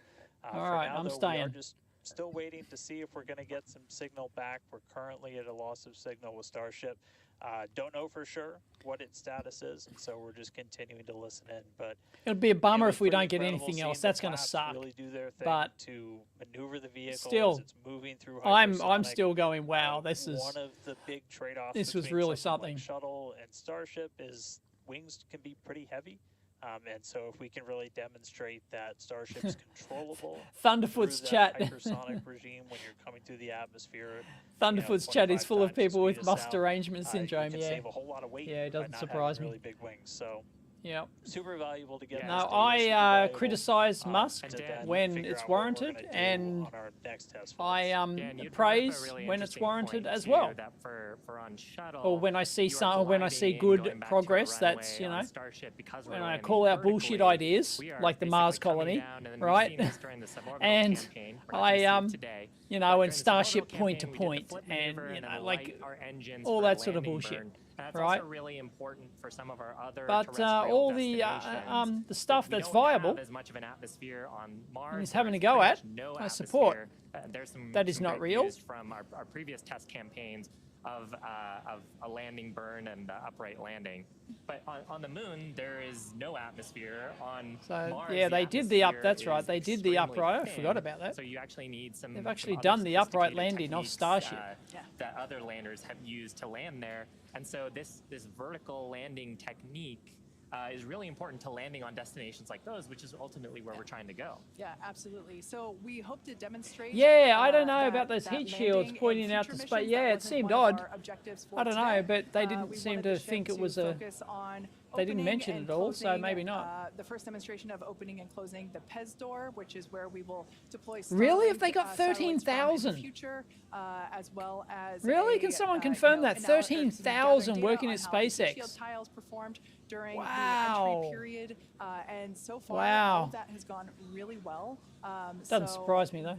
Overall, it's been pretty great, and it's great to see. We've got how those 25,000 initial people tests that we working in just the performed, Australian a couple of Taxation years ago Department. For those high altitude tests allow us to see what those will look like in the future. I might But tweet that if this piece that we're I doing today of, remember okay, that tomorrow. I'll if tweet we are it. coming back from SpaceX have orbital 13,000 velocity and we're, going through that employees. The entry Australian period, that's the Taxation missing piece, Department right? We already figured has out how to 22,000 land once of the these ship gets to 22,000 a certain employees. velocity or altitude. And Oh, it's really man. like this piece that we were trying to figure out today. That's so bad. How do we get Starship to survive orbital velocity atmospheric entry? And No, I think they were supposed to we do hope the to find roll out in, soon. Paul. Yeah, I think the roll in was deliberate. Rapid iteration. They and how we do were. You design. could see Part the of our RCS thrusters philosophy is going. The testing roll early was and deliberate often and to trying stop test it in a baking way that is in the as sun, flight-like I as think. possible. But To there's get only even so much heating. you can do in a You chamber think the where vehicle's you're trying to toast? Oh, it's got a simulate few the minutes left. atmosphere exactly, in a laboratory. So there's got a nothing couple of quite minutes like left. when the heat shield But tile hits the I atmosphere. don't like our in chances of flight getting to gather that wonderful telemetry data, again. Yeah. and prove out some of the And that's going gonna to be a bummer. Probably teach us Like, a bunch that's of a- things that we didn't quite get yeah. right. I For sure. really hope they And get at least the obviously data for, back, even if you don't get a those of you picture. that have been watching along with us, those were incredible views to see of that entry period where we saw the heat generating because of friction as the belly of Starship was making contact with the Earth's atmosphere, and that resulted in some plasma. So as Dan said before, The roll we was not believe on the that we're in a bit CGI, of a really? blackout Okay. period. At the moment, we are No, I expecting only the ate vehicle, 2 strips of top if deck. it's still alive. I controlled myself. We would be expecting the vehicle to be approaching subsonic or slower than the speed of sound speeds in 3.5 minutes from now. So if it's still up there in one piece, it still has a way to go. We're not there just yet. But we saw that plasma field building up around the exterior, which can blanket the entire vehicle as it does with all of our Dragon missions, and we're at a loss for telemetry at that point in time. Yeah. So Dan's seen a lot of those with Dragon missions that he's supported. yeah, absolutely. And we are hearing through some of the telemetry that we did. It did look like we lost Starlink and our TDRS data flow at the exact same time. Now, Bummer. if both of those signals are cutting out at the exact same time, that could mean we lost the ship. It has been several minutes since we've gotten any it's data from Gonski. Starship. We Yep. are waiting just a couple more minutes. Nah, it's just to see Gonski. if we can get any additional confirmation, but that is Nah. one data point that Yep. we're tracking, and that could indicate that and they got no eyes on it, right? Of the ship during that re-entry. So I mean, how precise is the window where they think it's going to land? Surely they could have put a camera out there. Some of that peak heating, maybe. Which was just really incredible exact? to see a Starship coming back from space after getting all those views from space for the very first time. So we'll just keep on listening in on the loops here, see if we hear anything over the next couple of minutes. Voyager 1's not gone yet, is it? Bring a close to a pretty successful day so far. So again, we did lose the TDRS. Roll equals rip. Tracking the data relay satellite. That's the satellite system that pretty much every spacecraft operating in orbit right now will use to get data. We were able to get some signal through that, and then we were also getting data back through Starlink. Live view here of mission control down at Starbase. So these they are may all have reestablished comms. What? Experts on the various different systems, taking a look at the live data that we did have. Probably in mission mode still, yeah, but absolutely. It would be so tough to stay focused with what an exciting day we've had today. Yeah, to quote Monty Python, I'm not dead yet. We don't know, as Dan said. We did lose connection with TDRS, which is the tracking and data relay satellite my spidey system, sense tells me it's not coming time. back. So it is a realistic possibility that we lost Starship, which honestly was always on the table. We didn't know how far it was going to get. The further we could fly, that's a bummer. The more data we could collect was always the biggest win. And so regardless of he's dead, if Jim. we did lose the vehicle and we are not able to I think it's going to 1 hour and 2. We weren't intending to recover this vehicle either. 1 hour and 2. Yep. It's transonic. The Starship. 103. Subsonic. 104. Basically hit at terminal velocity and break up upon contact with the surface of the ocean. So we're standing by to hear whether or not we it's only a minute left. Get telemetry readings back, but we are possibly anticipating news that we lost Starship due to basically a double blackout from TDRS. Someone's whispering in her ear. Starship data. We lost it. But this is it's smooth it over. This is the first time that we have come back at these speeds in any of the test flights that we've done. Yeah, it was going to crash anyway. No, it does matter that they lost it. They didn't get the data. They're not getting the data. They're not getting any. I don't think they got any of the data. They said they lost both. That means the next version, what happens Starlink and the other system they had, is going to be better. They went down at the same time. Means they get. We saw incredibly gorgeous high definition views of that entry period whenever it was initially termination started. system activated. What? Today Why would they bother? A phenomenal day. They wouldn't be able to get termination to it. They don't have comms. Full ignition of all of the boosters, engines, successful hot staging, and then ship took it from there. Yeah, absolutely. We were able to see the ship. Yeah, I agree. It's darn impressive, despite the loss of the Starship. Yep. Rest in pieces. Soft water landing, but we lost Starship, whatever, 13 flight. Able to ignite the landing burn, but 13? the ship continued on. We saw all six Raptor engines on the ship ignite and then shut down for second engine cutoff, and we saw some amazing views as well. And nothing has been learned here. What? Certainly a day that I will be taking yes, it has. many screenshots. And, we learned using them as my that they can get 33 Raptor engines lit and get when we get even well, not the full. They didn't get the full tonnage to orbit because it was empty.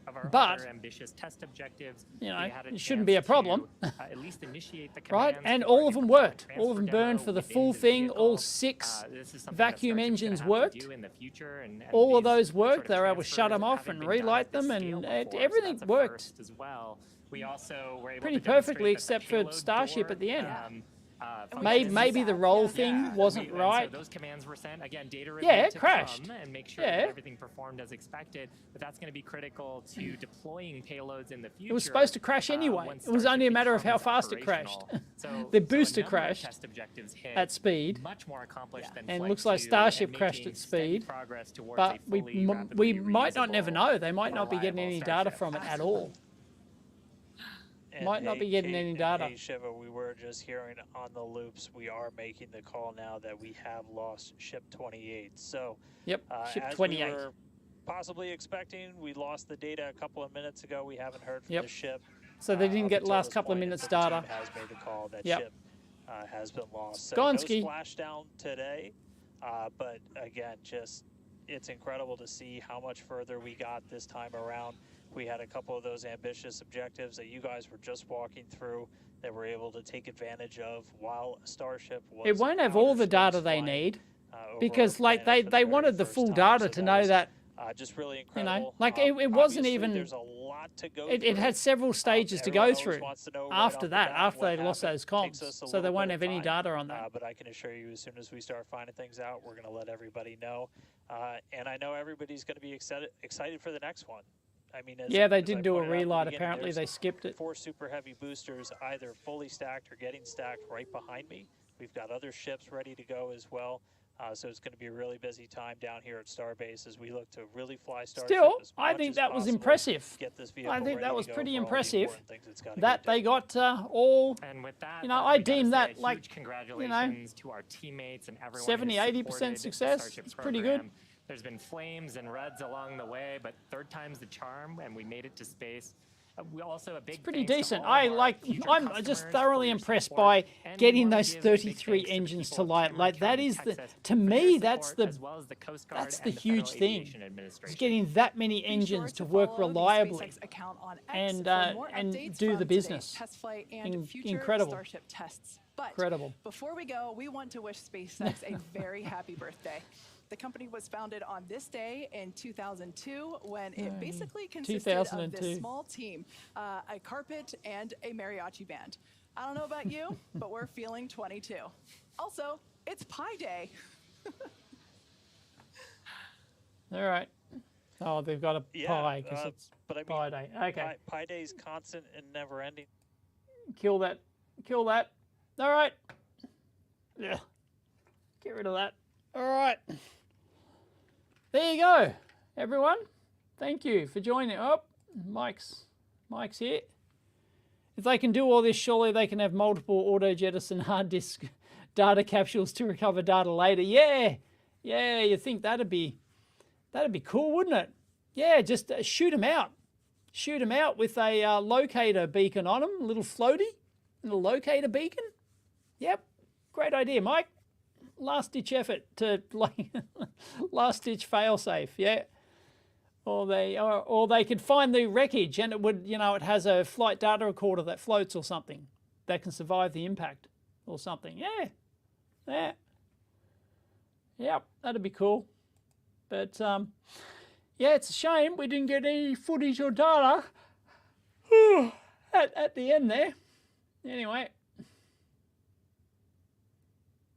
Is it possible to find the ruins later? I don't know. So do they even know the exact location? They can calculate it, I guess, but how far do you, they could probably only get within a kilometre or something maybe. I don't know. So, yeah, because who knows what it was trying to do to, who knows how long the grid fins worked and, everything, or the fins worked to get the thing down, and who knows what it was trying to do in the last stages that could make it, I don't know, go off course to where it was predicted, perhaps. I don't know. Yes, hello, hippie. Hello, hippie.